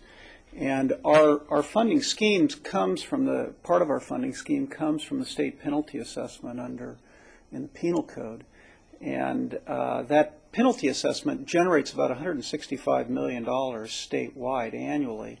And there is a provision in there for about $40 million to go to the driver training fund. And what we discovered was there's no longer any driver training programs that are being funded, and the legislature was essentially using that money for a variety of different programs, and it was kind of an intellectual dishonesty in terms of the way the law was being administered. So SB 153 is a bill that I've sponsored along with the California District Attorneys Association, as well as a number of other groups, that principally does two things. First of all, it increases the percentage that we get under that fund for victim services from about 8.64% to 14.4%, which will produce a huge increase statewide for all victim services programs. And secondly, it provides a dedicated funding stream for child advocacy centers like the Safe Harbor program we have in both Ventura and in Simi Valley. It provides 5% of the funds. Now, as with any funding measure, it is a very controversial measure. Anytime you're trying to take money that will have a state general fund impact. I actually met with a number of the stakeholders yesterday, including folks from the governor's office. We think we've got buy-in now, as all we have to do is get it off suspense. All appropriations issues or matters go to the suspense list. That's where the bill is right now in the Senate suspense. We're optimistic that it's going to get out of there, and we're optimistic that the governor would sign it. But your board authoring a letter to the governor in support of this measure would be a very good thing, and it would be helpful. So we appreciate Supervisor Foy bringing this matter to you and would strongly urge you to do so. Great. And this bill doesn't increase fines or anything? It does not. No. It just changes the distribution, and it doesn't punish any entity that is getting money under the fine scheme now. For example, corrections, probation gets about $9.8 million in funding for corrections training. We've made it very clear that we don't want to take away.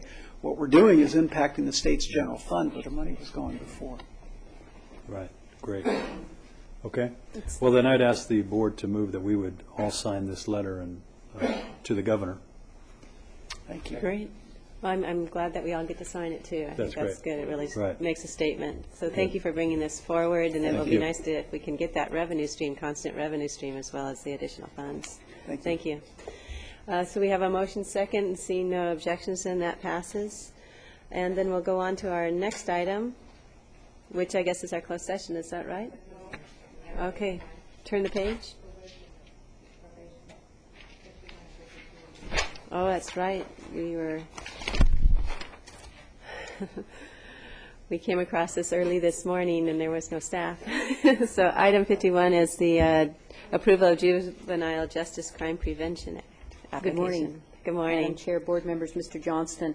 I apologize for not being on top of you, racing through the agenda. I would have been here for it. But this morning we are asking that your board approve the continuation funding of the JJCPA, the modification part for fiscal year 6-7. Now, it might be a little bit confusing to you because we're so late in the year, but as you know, JJCPA funds are allocated at the beginning of the year, and what they do is they ask us to set up our budgets based on what we got last year, and then once the budget is finalized and they have a better idea of what the exact budget's going to be, then they give us additional money that we need to come before your board and ask that you adopt the modification.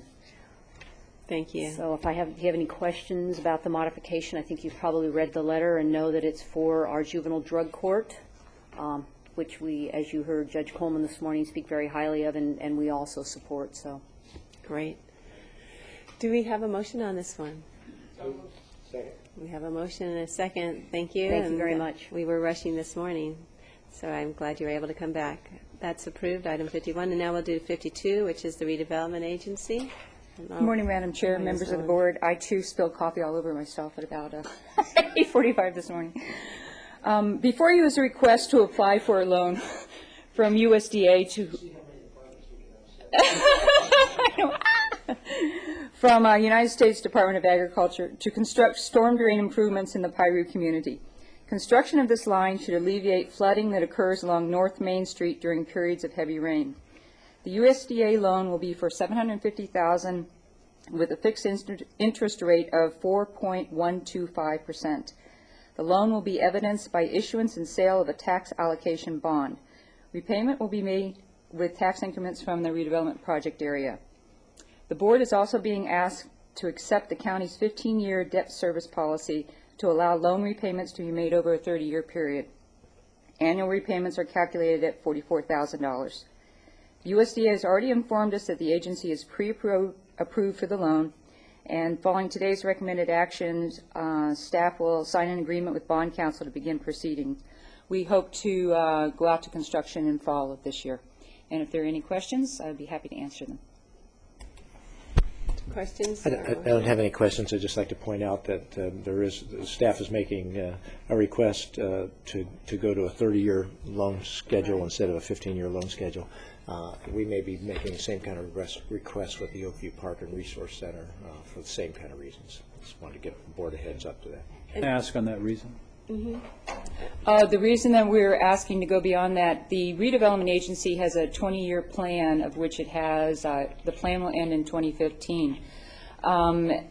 We can incur debt up to 2015, but after 2015, we can't incur any more debt. We have a redevelopment plan with projects that we want to try to get done before 2015. We have until 2040 to repay debt. And so given our limited resources that we have out in terms of the tax increment that we get in, what we're hoping to do is to be able to spread out the payments over a long period of time, which our plan allows us to do, allows us to incur debt up to 2040. So we're looking at being one of the few redevelopment agencies in the state that actually plans on ending? That's the plan.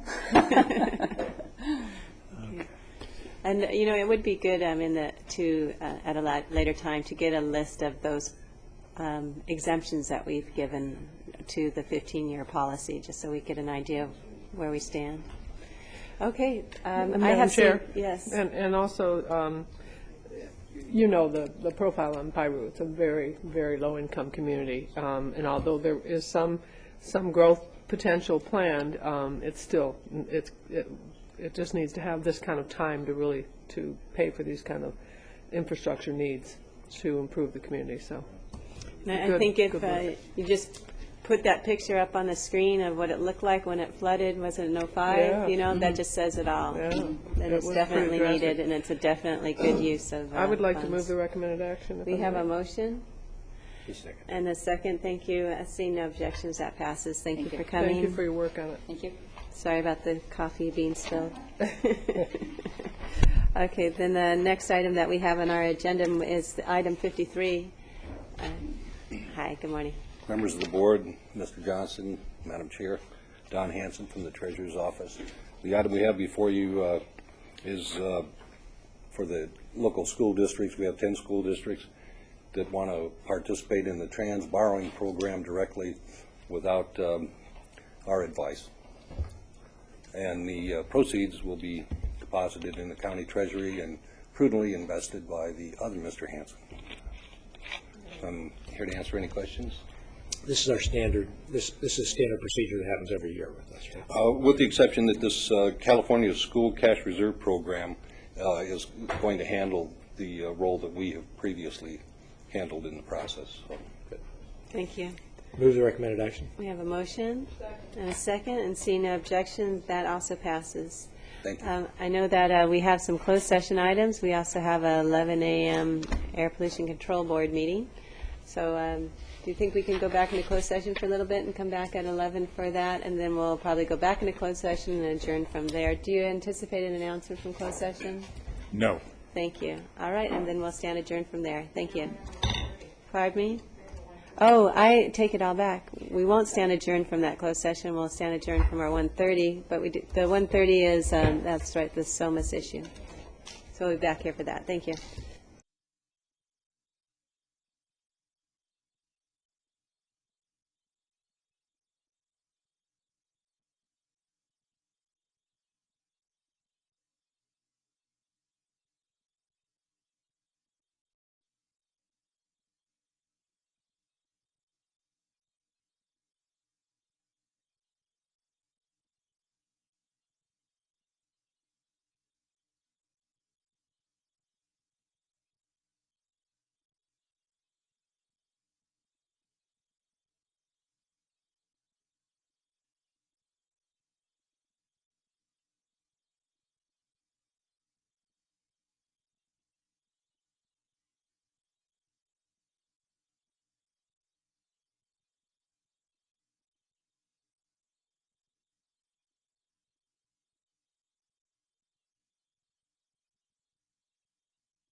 Okay, we'll come back to our regular session. This is a 1:30 time certain on our May 8, 2007 meeting, and this is a general plan amendment, and I believe Mr. Smith will be giving the report.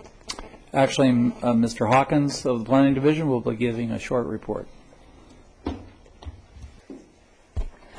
Good morning, Madam Chair, members of the board. GPA 0701 is a general plan amendment that was initiated by the Planning Division at the direction of your board. It's comprised of three components. The first component relates to Highway 118. In November of 2005, your board approved a general plan update program. One of the objectives of this program was to extend the planning time horizon of the general plan to the year 2020. In doing so, the county staff looked at the county regional road network and determined that several roads would need to be widened in order to continue to meet the county's adopted level of service standards. One of these roads was Highway 118, which was determined to have to be widened from 2 lanes to 4 lanes by the year 2010. Shortly after your board approved the general plan update program, Save Our Somas filed a lawsuit alleging certain inadequacies in the environmental document. Your board and Save Our Somas ultimately agreed to a settlement. One of the stipulations of the settlement was that the county initiate a general plan amendment to retain Highway 118 as a 2-lane facility through the year 2020.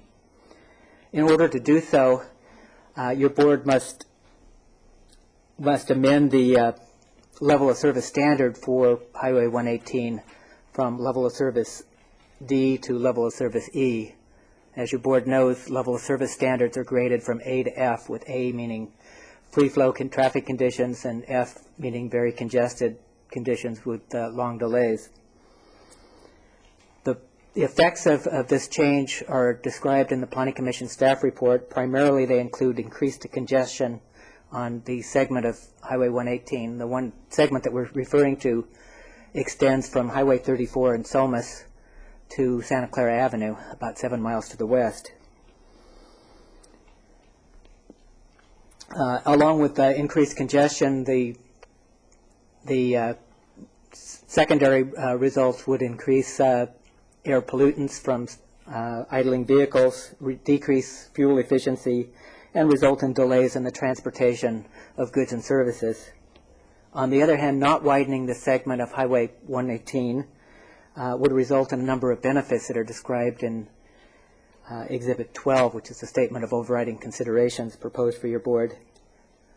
These benefits of not widening the road include preservation of riparian resources. The 7-mile stretch of Highway 118 either crosses or parallels 8 stream beds, which would be impacted by road widening. Secondly, it would result in preservation of important farmlands. Approximately 20 acres of prime statewide important or unique farmland soils would be used if widening of 118 was required. Thirdly, the Save Our Somas group believes that not widening Highway 118 would help to preserve the rural ambiance of their Las Posas Valley. And finally, if the general plan amendment is approved as proposed, Save Our Somas has agreed to withdraw its lawsuit, saving the county potentially several $100,000 in litigation-related expenses.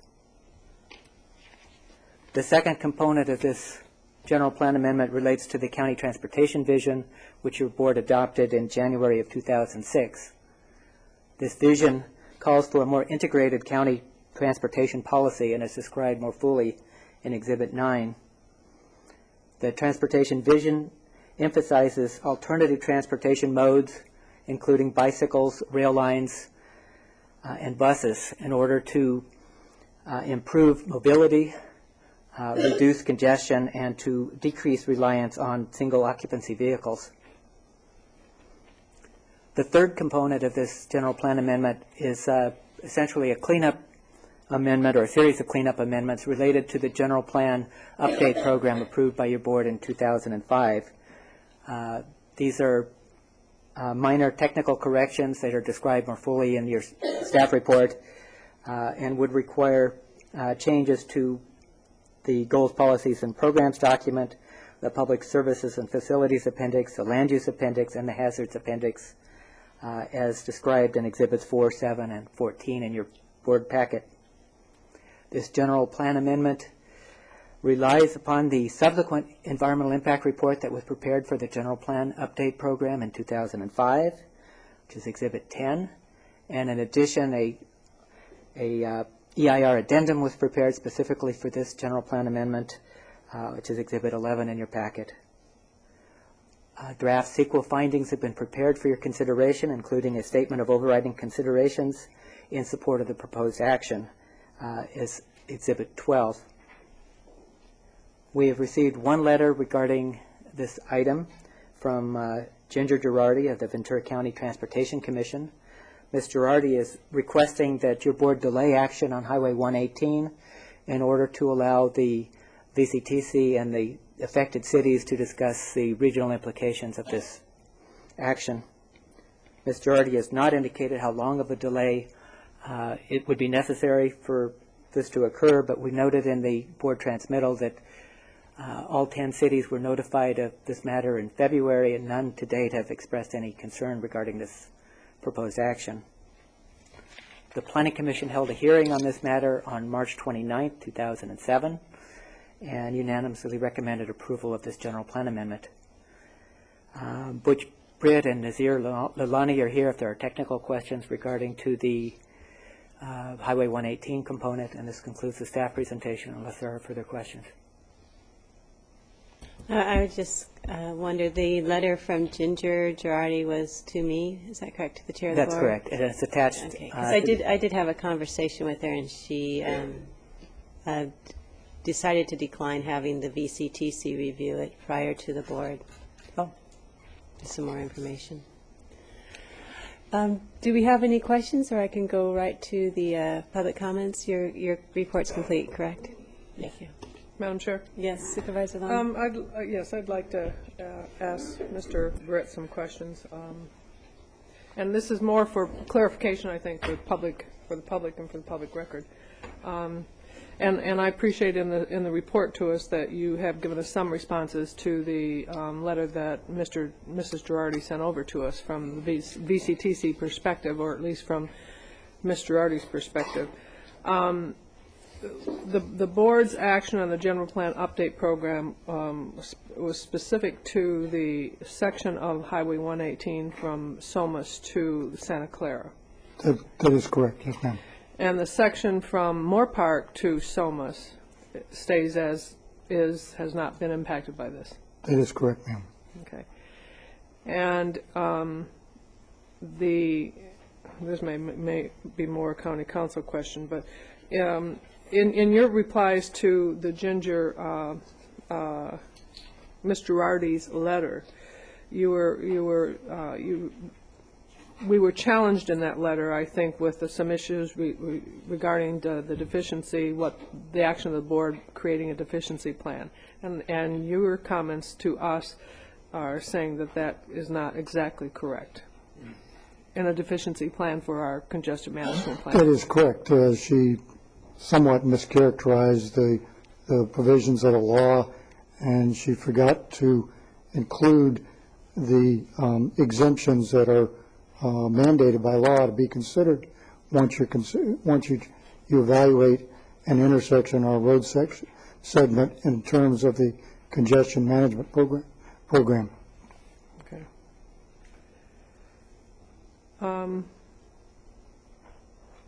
I don't know that I have anything else for you exactly, Mr. Britt. If she wanted to comment on anything in the board letter, clarifying anything. I think I asked you the two questions I had clarifying. Thank you. I'll hold others till after we hear public comment. We'll go ahead and have comments from the public, and then we'll go back into our discussion some more. Deborah Tash, followed by Larry Fuller. I'm Deborah Tash from Somas, and I came here to ask why so few can control the welfare of so many. Anyone who uses Highway 118 between Santa Clara Road and Moore Park knows something has to be done to make it more efficient and safer. This isn't going to happen with the Somas bypass. That's not going to help us on Balcom Canyon or Hitch Boulevard or the people taking their children to Mesa School. It does nothing to keep us safe. What Save Our Somas is doing by preserving the rural lifestyle is hurting the economy of this county, and it's endangering not our lifestyles, but our lives. It takes longer to go to work, it takes longer to bring produce to market, and every single day this highway gets more and more dangerous. And if anyone tells you differently, they're telling you a lie. Honestly, I don't understand how Save Our Somas, a small group of people, can dictate to the entire populace of Ventura County when it comes to a public roadway. How what's obvious to all of us is obscure to them. Highway 118 can't remain the way it is. It has to be improved, and in some cases, in some areas, has to be widened. So I'm asking you to put this matter before the entire population of Ventura County. Put it on the next ballot as an advisory vote. We have a right to be heard. And I'm going to read one paragraph that was written, a letter that was written to you by Sam Mayu from Oxnard Lemon. They process 4,000 acres of this county's produce, which accounts for 12% of all lemons shipped from Arizona and California. Agriculture is a vital industry in Ventura County's economy. Although the general public is becoming more aware of its importance, most do not realize without a good transportation system within the county, agriculture will wither. Every aspect of Ventura County's agricultural industry depends upon the transportation system. Workers commuting to work sites, products to be delivered from fields, packing houses, packaging supplies being delivered to packing facilities, and the final product being shipped by truck from Ventura County to markets near and far. And part of that transportation system, honorable supervisors, is Highway 118. Thank you. Thank you, Ms. Tash. Larry Fuller, followed by Clyde Pratt. Supervisor Fuller, I'd like you to know that you have a great receptionist. She was a lot of help yesterday to me, and if you'd let her know that I acknowledge that, I'd appreciate it. I'm Larry Fuller, and I've lived in Somas. My dad and I bought our property in 1949. Highway 118 at that time was 8-foot lanes each direction, and if you wanted to, you could almost play ball on the road. But things have changed. In 50-plus years that we've been around, there's been a lot of changes. Right now, and I want to ask you a specific question here in a little bit. The wait time on Highway 118 from Balcom Canyon Road between 7 and 9 a.m. averages 10 minutes on Balcom Canyon just to get on to 118. That's today. Traffic is often backed up from the signal light at Somas past Balcom every morning, and on some mornings it goes clear past the railroad tracks. The cars are backed up on the other side. You can't wait. Do you ever drive that road between 7 and 9? Try to avoid it. You know the problem. Okay, access time for Bradley Road. This is just to the west of Somas Road, is 4 to 5 minutes all the time during this time period. But there's a bigger problem there because you've only got a mile. See, going out towards Moore Park, towards Balcom Canyon, you've got 3 to 4 miles. I think it's 4 miles to the railroad track. It's 3 miles to Balcom Canyon, but to Bradley Road, you've only got 1 mile. So you've got all these cars stacked up there eastbound on 118, and it goes clear past the, part of the time they're stopped by that little food stand that's down there. So what you see people doing, including myself, if I want to go east, I get on 118 and go west and find the first intersection and wait for traffic and make a turnaround and come up and get in the queue. And then if I'm really lucky, I can get off at North Street and wiggle through the school, which is horrible to go past, put all that 118 traffic that's going into Camarillo right past the school with everyone from the preschoolers to 8th grade. It's a real bad problem. I want you to remember something specifically, that when you're sitting still and your engine's running, you're getting 0 miles to the gallon. And if you talk to your APCD people, they'll tell you that the county's been in trouble probably for 20 years trying to improve this pollution thing. And you've got a group of people here today that are trying to convince you that, hey, it's best that we delay this to 2020. I'm telling you, you're already playing catch-up ball on this APCD thing, especially in that area. You know, I can remember the time when you could go all the way to L.A. and you never smelled the car exhaust until you got into the valley area, and then your eyes start burning and you can smell all the exhaust. You smell it at Somas intersection now, and it's an important problem. Both Oxnard and Hueneme have done major road improvement projects to support the increased harbor activity that's going on. We've got trucks coming and going from that harbor in improving the economy and providing jobs and everything else for this county. But they're blocked on Highway 118. Oxnard took care of the problem. Hueneme took care of the problem, and it gets to the county, and you go from a 4-lane road through Oxnard to get the trucks out, and you hit Highway 118, and it's a 2-lane road. I've already mentioned the APCD, so I won't beat that to death. But you know, we see Caltrans out all the time up and down Bradley Road. They've not done one thing to make an acceleration lane coming off of Bradley Road going west or Balcom Canyon, or they've not done anything to put a middle lane. How many of you know where La Conchita is? Mr. Fuller? How many? You've been up to La Conchita? We have. Your time is up. Can okay, you wrap up? Give me just a couple more seconds. I spent a lot of time. I know, you're making some good points. La Conchita, Caltrans has put a center acceleration lane so you don't have to cross 2 lanes of traffic to do anything. So you can pull up, get in the acceleration lane, headed to Ventura, and you're in good shape. Okay, needless to say, please, and I respect the right of the Save Our Somas people. They're just dead wrong on this issue. Thank you very much. Clyde Pratt, followed by Joy Pratt.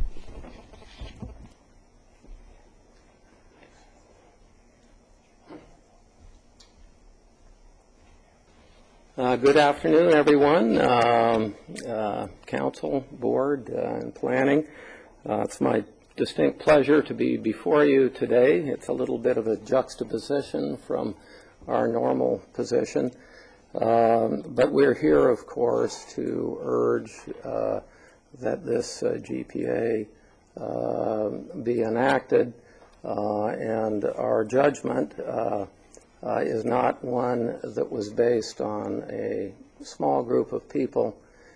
In fact, as you know, our organization represents many hundreds of people that have been very diligent in supporting us and expressing their desire that the fate of the 118 be very carefully considered, because the issues that are before all of us are profound. I live on La Cumbre Road, by the way, and I can tell you I'm very much aware of 118. There have been statements in the press that we are somehow opposed to traffic signals, which is quite the contrary. Our concern, of course, is that 118 be properly handled and be appropriate for our community, for the fate of agriculture in the valley, and for the benefit of all of the people here. So I don't think that automatically assuming that we just simply add on more pavement automatically all of the time in response to congestion is going to solve any problems in the long run. That's not what I came up here to say originally. My original thought was to thank staff for their very cogent response to Ms. Girardi's letter and to urge ratification here. But there are issues here. The 101 demonstrates quite effectively that you can add all sorts of pavement and still have the same amount of congestion. I invite anyone to get onto the 101 at 7 to 9 o'clock and look at congestion. It simply won't fix the problem, and I applaud this board for its vision in now looking at a multifaceted approach to solving this congestion problem, and also providing for all residents of this county. Gasoline is going to be above $4 a gallon. The era of strictly relying upon one person in a car is going to be coming to an end. If we don't plan for it, and that means put real resources into a multiplicity of answers, none of us will be happy with the county we've helped to create 10 years from now. So I guess I'll finish up just by urging the adoption of this GPA. It's been well thought out, well addressed, as you all know, and I think it will lead ultimately to the very best solution that we can mutually find. We as SOS look forward to working with the board in engaging our community in coming up with satisfactory solutions that are real solutions. And I guess that's it for this afternoon. Thank you very much. Mr. Pratt, could you give us some examples of some real solutions? Yes, I think, for instance, one series of things that we could consider are greater reliance upon mass transit. That can be buses, it can be rail, it can be alternate modes of transportation. The whole entire Oxnard Plain is flat, like Holland, where 30% of the people actually commute by bicycle. Very alien thought for Americans, I grant you. But we're going to have to be actually looking for new solutions rather than simply more of the old. It's obvious.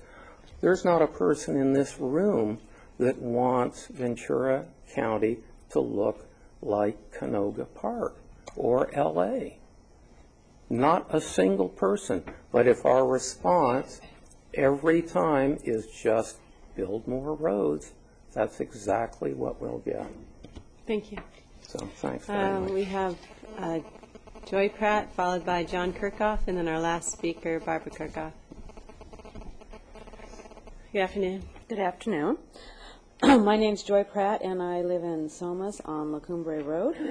And I wanted to thank you ahead of time for following the recommendation to approve the general plan amendment. And I just wanted to say that there are, I mean, you were asking for, different solutions, and, an easy one, I think, would just be put some smart signals in, maybe at Balcom Canyon, I think definitely at Mesa School, and maybe people can plan their times a little bit differently. I know when there was the Olympics in LA. They different work started at different times. They did half-an-hour increments. Things like that are possible. Anyway, I wanted to thank you for the recommendation, and I hope you follow through on it. Thank you. And smart signals, you mean like synchronized? Yes. Thank you. John Kirkhoff, followed by Barbara Kirkhoff.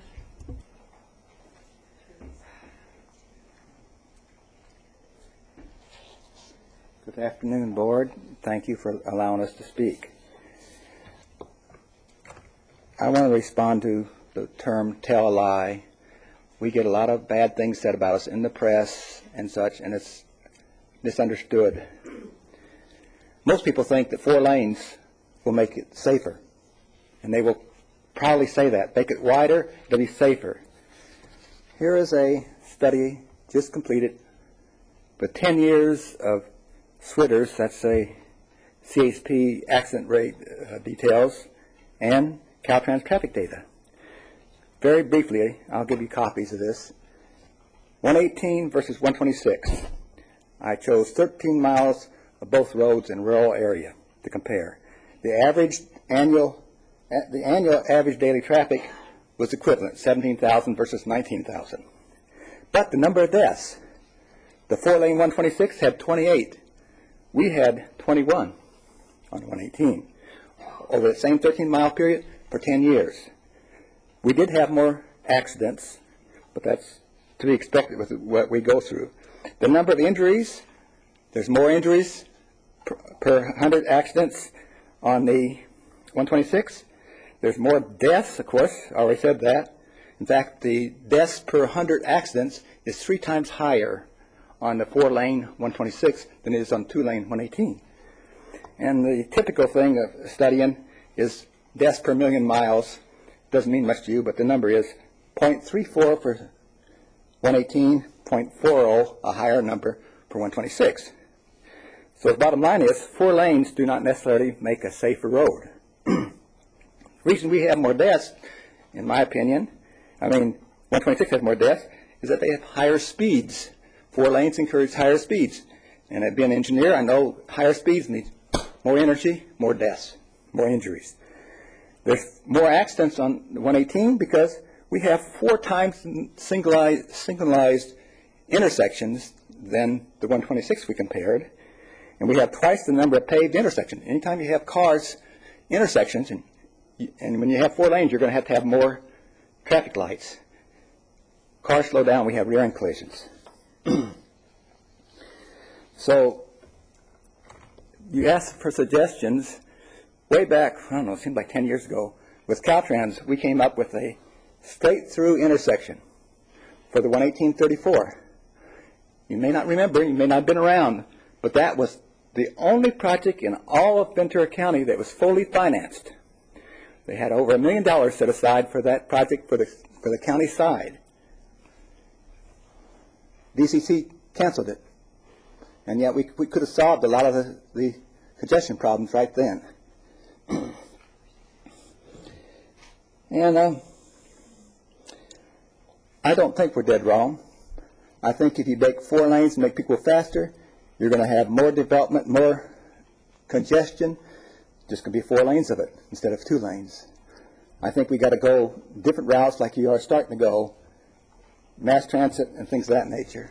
And I thank you for letting me speak. And I will give these, if you want to look. Mr. Kirkhoff, this, I think you referred to as a straight-through intersection? The straight-through, a cross intersection. The big problem you have at the 118-34 is it's a dogleg intersection. And that means that you end up with like a 125 or 150-foot long left turn lane. If you make it straight through with just literally striping, you can have a 300-foot long left turn lane. And that would certainly help congestion. It would also help you retime the lights because you no longer have to worry about all this traffic going that way. There's other solutions. So your talk also that it could be intersection improvements. What? Intersection improvements is another possible solution. Intersection what? Improvements. Well, yes, we have always been for improvement, but not 80 and 90 feet wide. That's where we've been against. Thank you. And our last speaker then is Barbara Kirkhoff.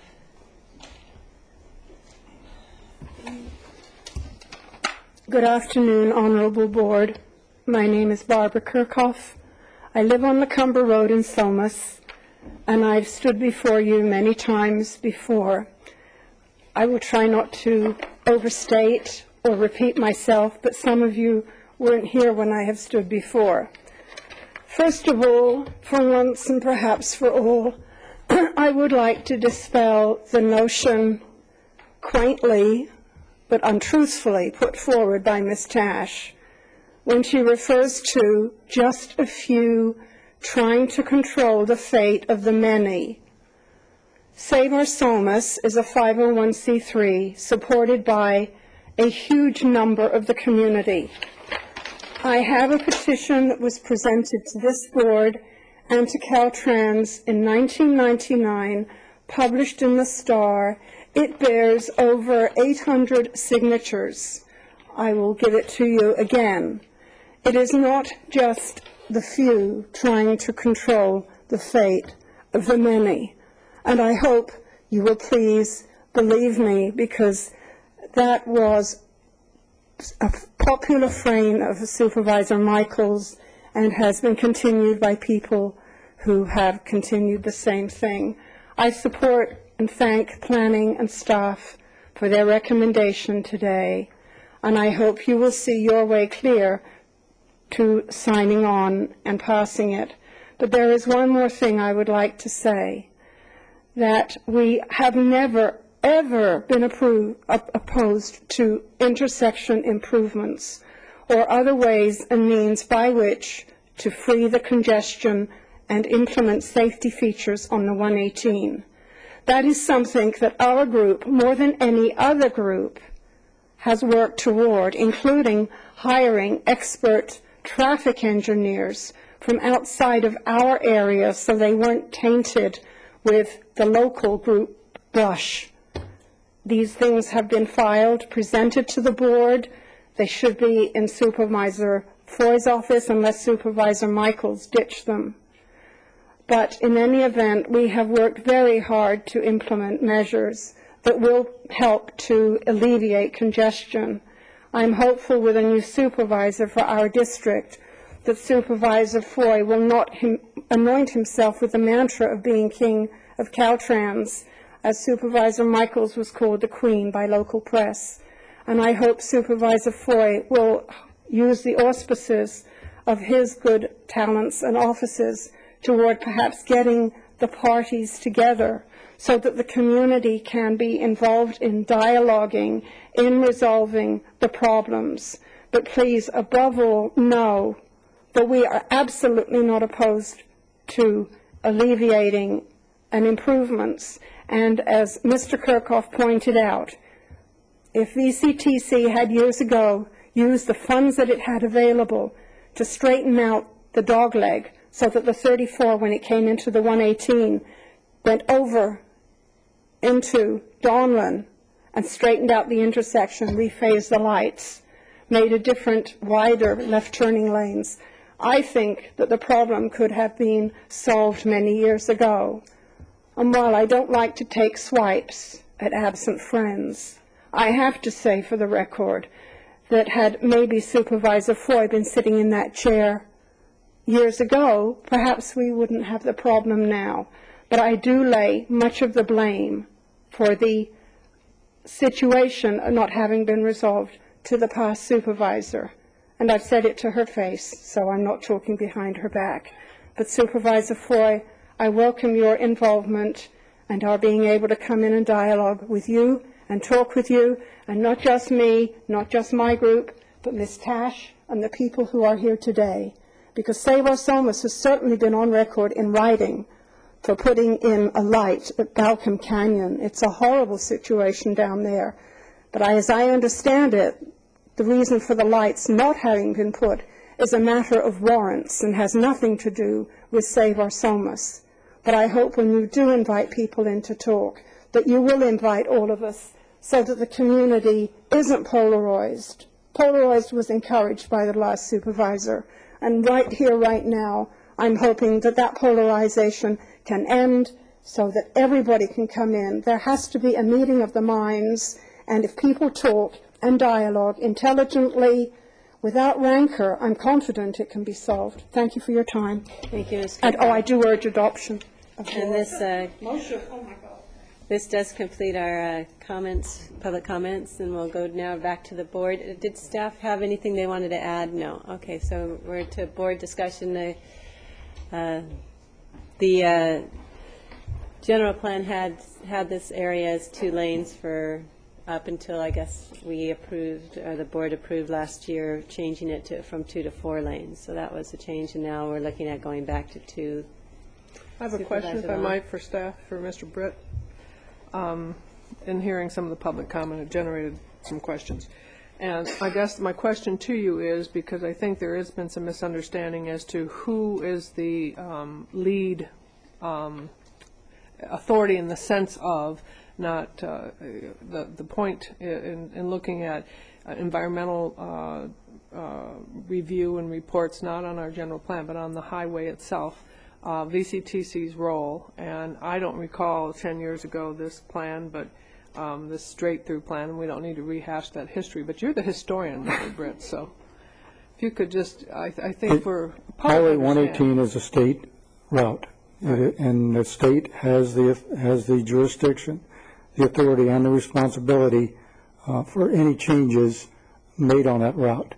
They would typically work with the county for any intersections where we own one of the legs of the intersection, such as Donlin Road, and we were working toward a cooperative agreement with the state on the improvements that were planned at one time at the intersection at State Routes 34, 118, and Donlin Road.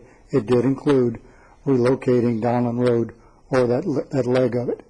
We did work with Caltrans on making intersection improvements, albeit temporary improvements at the intersection at Grimes Canyon Road, and we were able to signalize that. Not the type of improvements we would like to make, but certainly something that we thought would improve the traffic coming up and down Grimes Canyon Road. Should the state of California find that improvements at Balcom Road were warranted or justified by the current route warrants or requirements for an intersection, we would certainly work cooperatively with the state and pay our fair share. Sometimes it's more than I like to pay, but it is our fair share to make those improvements. But the responsibility is that of Caltrans. Where VCTC gets involved is they are the agency, the regional agency for transportation planning, and they more or less control the flow of money or the prioritization of projects within Ventura County. So whatever federal or state monies are available for those improvements, the commission would set the priorities, and that's how they determine where the funding does go. Did I answer your question, ma'am? You did. Back to the prior proposed intersection redesign with Donlin and that leg. Wasn't there, the reason that fell off was an issue with, again, not having a full EIR on the intersection design? The Save Our Somos organization did sue Caltrans and the county because the Caltrans did a negative declaration for the intersection improvements. They did prevail. I believe it was Judge Walsh that basically said, do an EIR. That was in 2002. An EIR has not been done yet for the intersection and or the 118 corridor. I don't think anybody disputes at this point an EIR does need to be done. It's a question of, again, funding and resources to make the EIR happen. Okay. If I might, another question. This is to legal counsel. The action in this last issue that the board had made a decision on in the Save Our Somos case, and I think it's, in fact, it is in the staff report, as I recall, that there was clear language even from the judge that, and again, I'm putting this more for the public record than to have a dispute about it, but basically the decision was that there needs to be an EIR done. it wasn't an issue on even the merits of the general plan amendment or the merits of widening or not widening. It was just basically was that there needs to be an EIR done. I wasn't involved in the case, but that is definitely my understanding. Okay. Strictly involved CEQA and the requirement for an EIR. And as staff noted in the report here, apparently Judge Walsh had commented that this is not meant to infer any criticism to the actual project itself. Just that if you're going to go forward with it, you have to prepare an EIR first. Correct. It's strictly a CEQA issue. Right.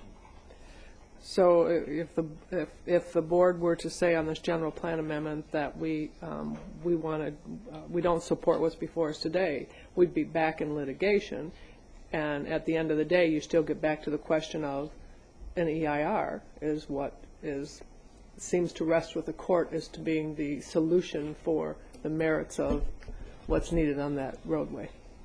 Well, it's a little different issue in the case involving Caltrans. As I understand, that involved an intersection, and as Butch pointed out, they prepared a negative declaration, and the court said you had to prepare an EIR. Right. Here, in this case, we prepared an EIR. SOMAS sued and challenged the entire general plan update, which was very broad, comprehensive, took years to prepare, and CEQA litigation can be unpredictable. And analyzing the different issues involved, we came to the settlement to reduce that one little segment back down to 2 lanes. And by doing so, I mean, it's important to understand that doesn't preclude your board from, at any time, coming back with another general plan amendment to increase it back to 4 lanes. And by doing so, getting to the CEQA analysis, then the CEQA analysis would be limited strictly to that analysis of widening the 118 on that 7-mile stretch between 34 and Santa Clara. So it'd be a focused CEQA analysis. I presume Saver SOMAS would be involved in that analysis, and we wouldn't be putting the entire general plan update at stake. So, correct. So that's kind of the direction, and it's important your board to understand this isn't written in stone, and you can change it again. And so Saver SOMAS understands that, and understands, pursuant to our settlement agreement, that we would have to just do a more focused CEQA analysis if that were to come before your board at a later date, and maybe it will and maybe it won't. But your hands aren't tied in that area, and as you pointed out, this isn't an actual project before your board. It's a project would have to be a Caltrans project. Mm-hmm. So if the 118 ever was to be widened, if the funding was there, regardless of what our general plan indicated, that would be Caltrans that would also, on the road widening project, in addition to the intersection project, would also have to prepare an EIR. But it wouldn't be the county preparing the EIR, although we'd be involved in it. Right. Back to Mr. Britt, one last question, I think. Other incremental improvements along that stretch of the roadway, the entire roadway, well, let me talk to the Balcom Canyon one. If the issue is, and it's not my district, so I don't know all the details other than to say apparently it doesn't meet warrants. But if there were additional work done, that necessarily isn't going to trigger a full EIR. I guess my question is, if we looked at trying to do some incremental improvements, until which point we as a community and the authorities who have a voice in this say that we need to do a full EIR to evaluate what is the long-term future health of this highway. But we're not stopped from doing incremental ones as long as they don't run up against environmental barrancas. We were not stopped when we did the incremental improvements to Grimes Canyon Road. Right. But we very closely limited the scope of the work so that there was no accusation or question that we were not improving the capacity of the highway. We were basically just signalizing an existing intersection. Okay. The same thing when we did other improvements at other locations. If Caltrans does make improvements, they will certainly have to do some type of environmental review, and it may result in the determination that, again, this is a negative declaration or a categorical exemption, or they may have to do a full EIR depending on the scope of what they do. I think that what they're currently thinking, and I'll be honest, I'm somewhat speculating, is they're planning to do a full corridor EIR of the 118 corridor, and then as interim projects, as funding becomes available, they can make interim projects. Right. But similar to the improvement that they made very recently near the Mesa curve, which are very minor, just putting up some flexible delineators, that doesn't require an EIR. That's a Right. categorically exempt maintenance Thank you. Supervisor Foy? Mr. Britt, can I ask you a couple questions too? Reading through what I'm seeing in this general plan thing, if this approved, would it limit some of our work with truck scales and everything else? No, sir. The truck scales are in a portion that would not be affected by this general plan amendment. The truck scales are only going to be affected by the funding that's available through VCTC for the truck scales. My guess is that they will have to do some level of environmental report for the truck scales, or included in the corridor EIR that I mentioned earlier. That's why it would be my recommendation that they do a full corridor EIR, identify all the potential improvements, and get that approved and on the record, similar to a master plan or a general plan, and those projects would be on the record. But the truck scales would not be affected by this general plan amendment. In our meeting on our task force, did they tell us what they thought that EIR was going to cost? It's not going to be cheap. I suspect about $2 million. A couple million, yeah. That's $2 million. $2 million at least. $2 million. That's just my guess. What's that? And I haven't heard of an EIR for roads costing that much. Yeah, because I remember I thought it was even higher than that, but I thought she said it was a pretty expensive deal. It's going to be an expensive EIR, yes, sir.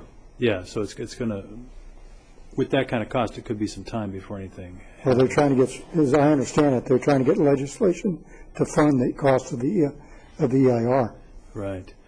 Going back on some of these other improvements that we were trying to talk about,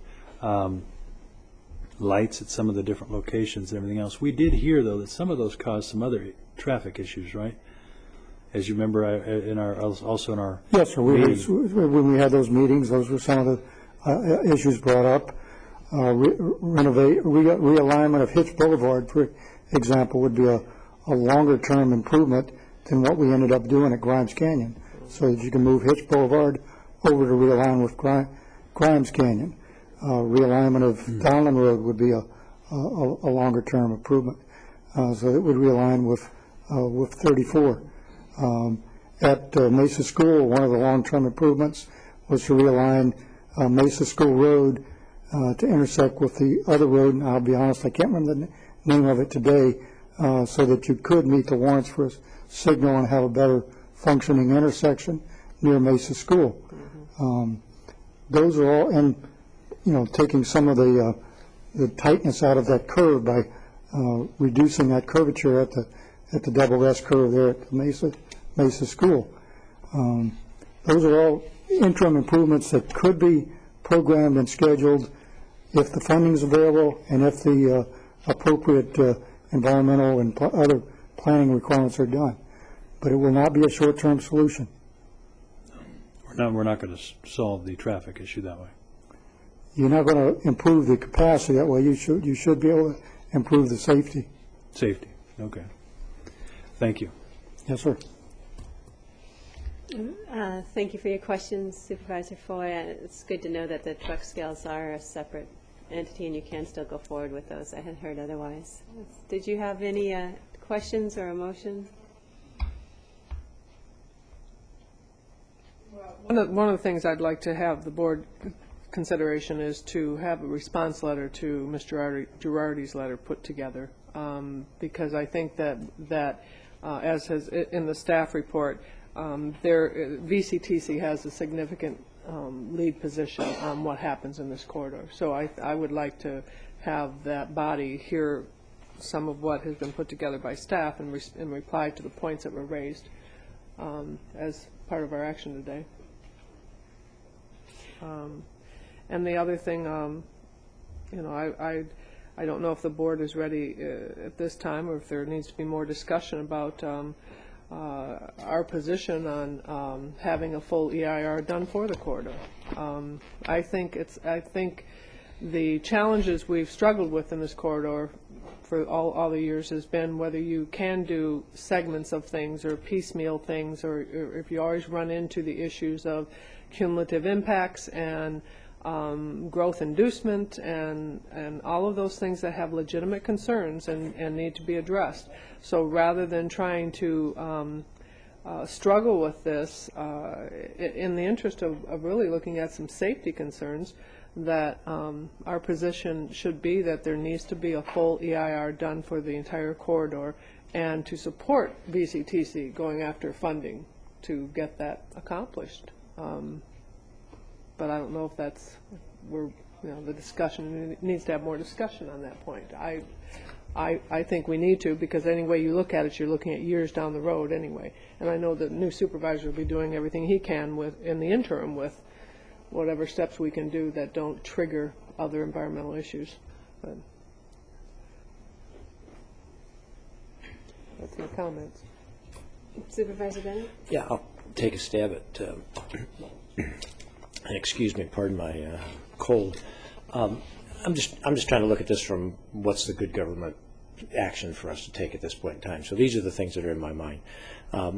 If you read staff's report from Butch Britt, if we leave it up to the state in terms of when they're going to get around to widening this 4-lane thing, it's 2086. You know, out there, you know, certainly extensively out there. The other thing is, you know, from VCTC we got that it would be 8 to 10 years after a half-cent sales tax passed.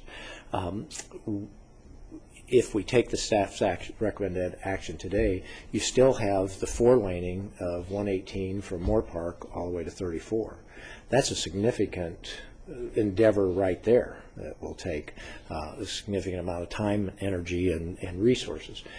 My point is there's an enormous amount of lead time here before you have to actually saw off on the 4-laning issues of 118 going beyond that. So I think going back to what our council said, should we hold up our general plan with all of the things that are in the general plan because of an issue of the 4-laning of just from 34 to Santa Clara, when that's not going to happen for realistically in the near future, and there's lots of time to adjust to that if it does happen to happen. The half-cent sales tax passes, then you have time to start and doing an EIR on what you want to do with that part of it. If it doesn't pass, it's sort of like we're talking about how many angels dance on the head of a pin. It's an academic question because it's not going to happen, you know, financially. So I'd like to put on. That's why I appreciate it when some people say, you know, look, if you try to widen the roads, that's not really going to solve your congestion problem. I think the right good government answer is somewhere in between that. If you think the solution to every problem is widening the roads, it's pretty obvious in Southern California that hasn't solved the congestion problem. But also, if you think the solution to the problem is to never widen any road, never improve any intersection, that obviously is, there's somewhere in between there that is the right balance between those things. And in this situation, this segment of 118 is so far down the road that it's not a debate as to whether we're going to, if we take this action and put this in the general plan, that any time in the foreseeable future, there's going to be 4-laning of 118 there. So, you know, if we can leverage this to get some other things done with the general plan and come up with a better, you know, sort of overall approach in the long run, that's what makes sense. I think you can, you know, you can have lots of conversations with people in SOMAS. I think genuinely are probably even more receptive now. And when I talk about people in SOMAS, I mean Safe SOMAS people with intersection improvements. I think that problem has gotten so, you know, difficult for everybody that I think there's probably even more creativity out there. So the intersection is where you probably, your most immediate focus needs to be, because it's causing the most problems. That's my perception in terms of that. There may be some other things that go out there. In terms of doing the EIR, my understanding is it would be Caltrans that has to do the EIR. Is that correct, Mr. Britt? Right. So it's us suggesting to Caltrans you ought to do the EIR, because until Caltrans does the EIR, you can't do a fix with the intersection that anybody could find as a reasonable fix with the intersection. So, from that standpoint, but I think that Caltrans isn't very interested or likely to be going out there and doing the EIR at this point in time. I very much appreciate Mr. Britt's responses to the letter that we got from Ginger Girardi, because I think it does create a much more accurate perception of the reality rather than how it was portrayed in terms of her letter. So from that standpoint, I would just offer the staff's recommendation. Makes common sense from my perspective. Starting to move, it's Caltrans. Getting Caltrans to move is not easy to do with all the other things that are out there. So that's my thoughts in terms of that of an EIR. I hope that helps. Well, and I agree with you in the sense of what's before us today. I don't want to hold up the other good work on our general plan that's been done. And what we have is a small piece of litigation that was holding up the rest of the work in the general plan. So we are making a decision, if we do that today, that says we're going to move ahead to protect the 90%, 95% plus of the general plan, knowing that you're correct, there's a huge timeline. But I think the frustration I hear from Camarillo folks is that if we don't voice and help VCTC and Caltrans to draw a map that says, here's the timeline, but here's where we're going to start taking steps on accelerating that timeline, then we're not fulfilling what we should be doing for all of the constituents who have to intersect that corridor. So I'm not suggesting that to hold this item up. I'm just asking that I think there's been some misinformation on why this item is before us. There's been misinformation on who has what role and authority, and there's been some misinformation on how if we work together through VCTC with Caltrans, and we say to Caltrans, what you experienced before was yesterday's history. You through the voters now have funds. We want you to, and VCTC to say that we need to move ahead with that community and find a way to improve that intersection. If we need to start with that, with the environmental work in the document, or we need to do the environmental work for that intersection eastbound, and get a commitment to get some work underway, because what we have today is not acceptable. It's not acceptable what's occurring on that corridor today. And I appreciate, and this board has always supported truck way stations and bicycle paths, and there's going to be some good work that comes out of that, and I wouldn't want to hold any of that up with this. So that's, I'm just frustrated. I'm just expressing my frustration with what I think is some public misinformation out there, and I really do agree that polarizing this issue has not helped any of us. We have got to get, and I get back to what are the solutions and what are some timelines and where can we put some pressure. Frankly, Matilha Dam's a clear example of that. Who would have thunk so many years ago that we would have gotten as far as we have with Matilha Dam, which is a huge undertaking, as you know, Supervisor Bennett. So if we make the commitment and put our minds to it, and all the good people who live in that corridor, in addition to those who use that corridor, we've got to move a better solution. It's just a frustration. I'm done now. Supervisor Foy. Okay. As we held in our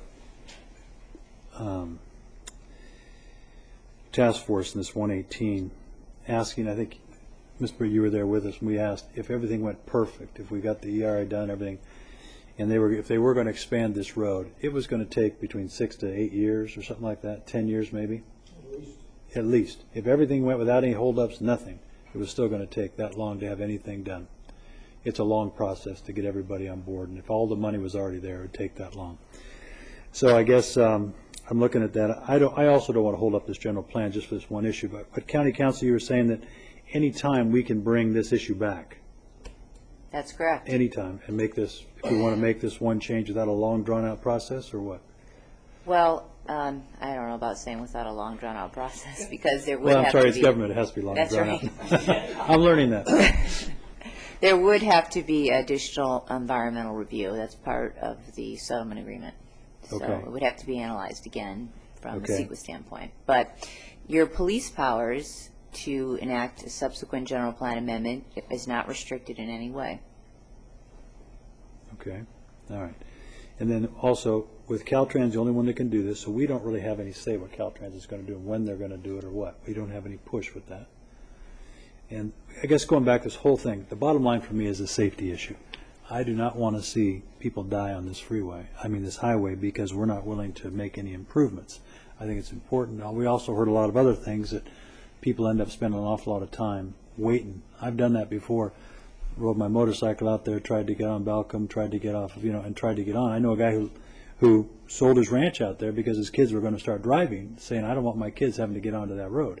There's no question about it. It's a dangerous situation. But it sounds like it's going to be 10 years if everything went perfect before we could change it anyway. But again, going back to the baseline, I don't want to hold up what we're already trying to do, and I appreciate your comments, Supervisor. Supervisor Bennett? I'm going to try this. I appreciate the comment about polarization and your comments about just, you're new, you're fresh, you want to get something done.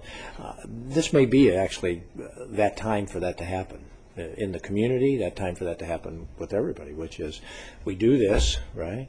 And you start clean again, and everybody starts saying, let's work on the practical things that we can do to try to solve this. And if it's fighting about what's going to happen with the 7 miles going to 4 lanes, that's fighting about something that's going to happen decades down the road, most likely.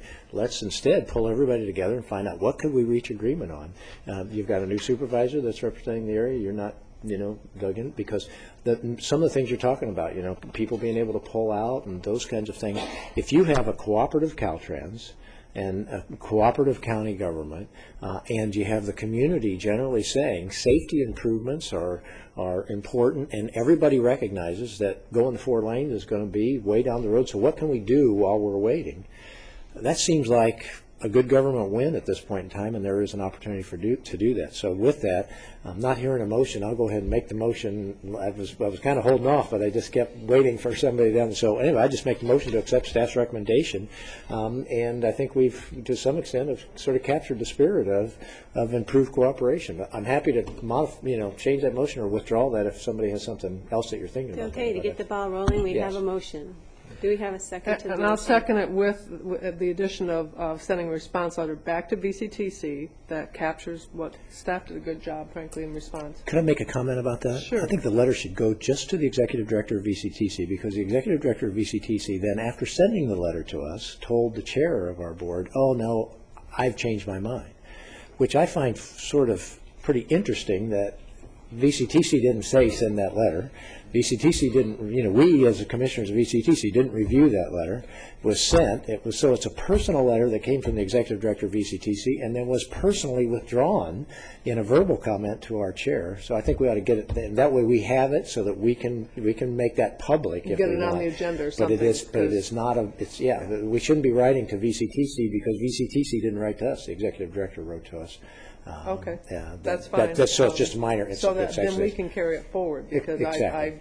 I think it's unfortunate that that information's out there the way it was phrased. Well, I'd be happy to add that to the motion. I would just comment, I've never seen the date 2086 for a project being proposed, and the idea that that is when we would, if everything were to go according to plan, the time you would get to 4 lanes. My thoughts are there are certain things that can be done, and I'm glad to hear comments of the board. There are intersection changes going to be made. Synchronized signals is something we're looking at in Santa Rosa Valley now, pushing those, aligning roads to make them safer. There are certain things that we can do, and if we're look in the future for a EIR to get us to a 4-lane, I would suggest that we do it in a phased sort of way, because there are things we can do short of that. And by the time you get the funds available to do something like a 4-lane road, we haven't even discussed that kind of cost. Just talking about an EIR for it's $2 million. That's a lot of money. But I like the idea of being able to do things, what we can do now. Let's do it. What we can do in 5 years from now. Let's get going on it. And this other, I think, 4-laning is going to have to wait until there are a lot more funds available than there are presently, and there's, I think, a lot of things we can do. I know there was a good chuckle from the audience when other modes of transportation were suggested, but if we can do things towards getting people out of their cars, that is the long-run goal also. So we do have a motion, we do have a second. Supervisor Foy? And I'll go along with this with the idea that we'll get the community back involved together and see what we can do. The supervisor, hopefully we can work together and extend what we're doing so we can find some ways to make this happen. Because again, my key is if something does come up, we can make this change, as legal counsel has said. We come right back, do this, so we don't, because at the end of the day, we've got to find ways to make this safe for the people. So we'll all come together as a community and try to work this together. But I don't want to hold up our general plan. And taking things in smaller bites might be a lot easier too. And I would very much encourage looking at the intersection improvements that we can do. And I think Johnny said that 2086, maybe it's be optimistic too. So. All righty. Well, the term limits will just be getting out, at that point in time. So with that, as we're getting ready to take the vote, I just welcome hearing those comments. I think the two of you working with the community is, gives you the best shot at doing something. I guess I would just express this so that people hear it as a beginning spot. I can really appreciate the frustration of the people with the traffic and the safety and trying to get out and being stuck at the intersections for a long time. And I appreciate the frustration with people that say a mitigated negative declaration on an intersection improvement. We had to do a full EIR to build one building in a harbor that was already developed. So people say, trying to go by with a mitigated negative declaration. I think honoring the fact that there's frustration on both sides is a good beginning point to say, what can we do so that we can start to make improvements? Good luck. Thank you.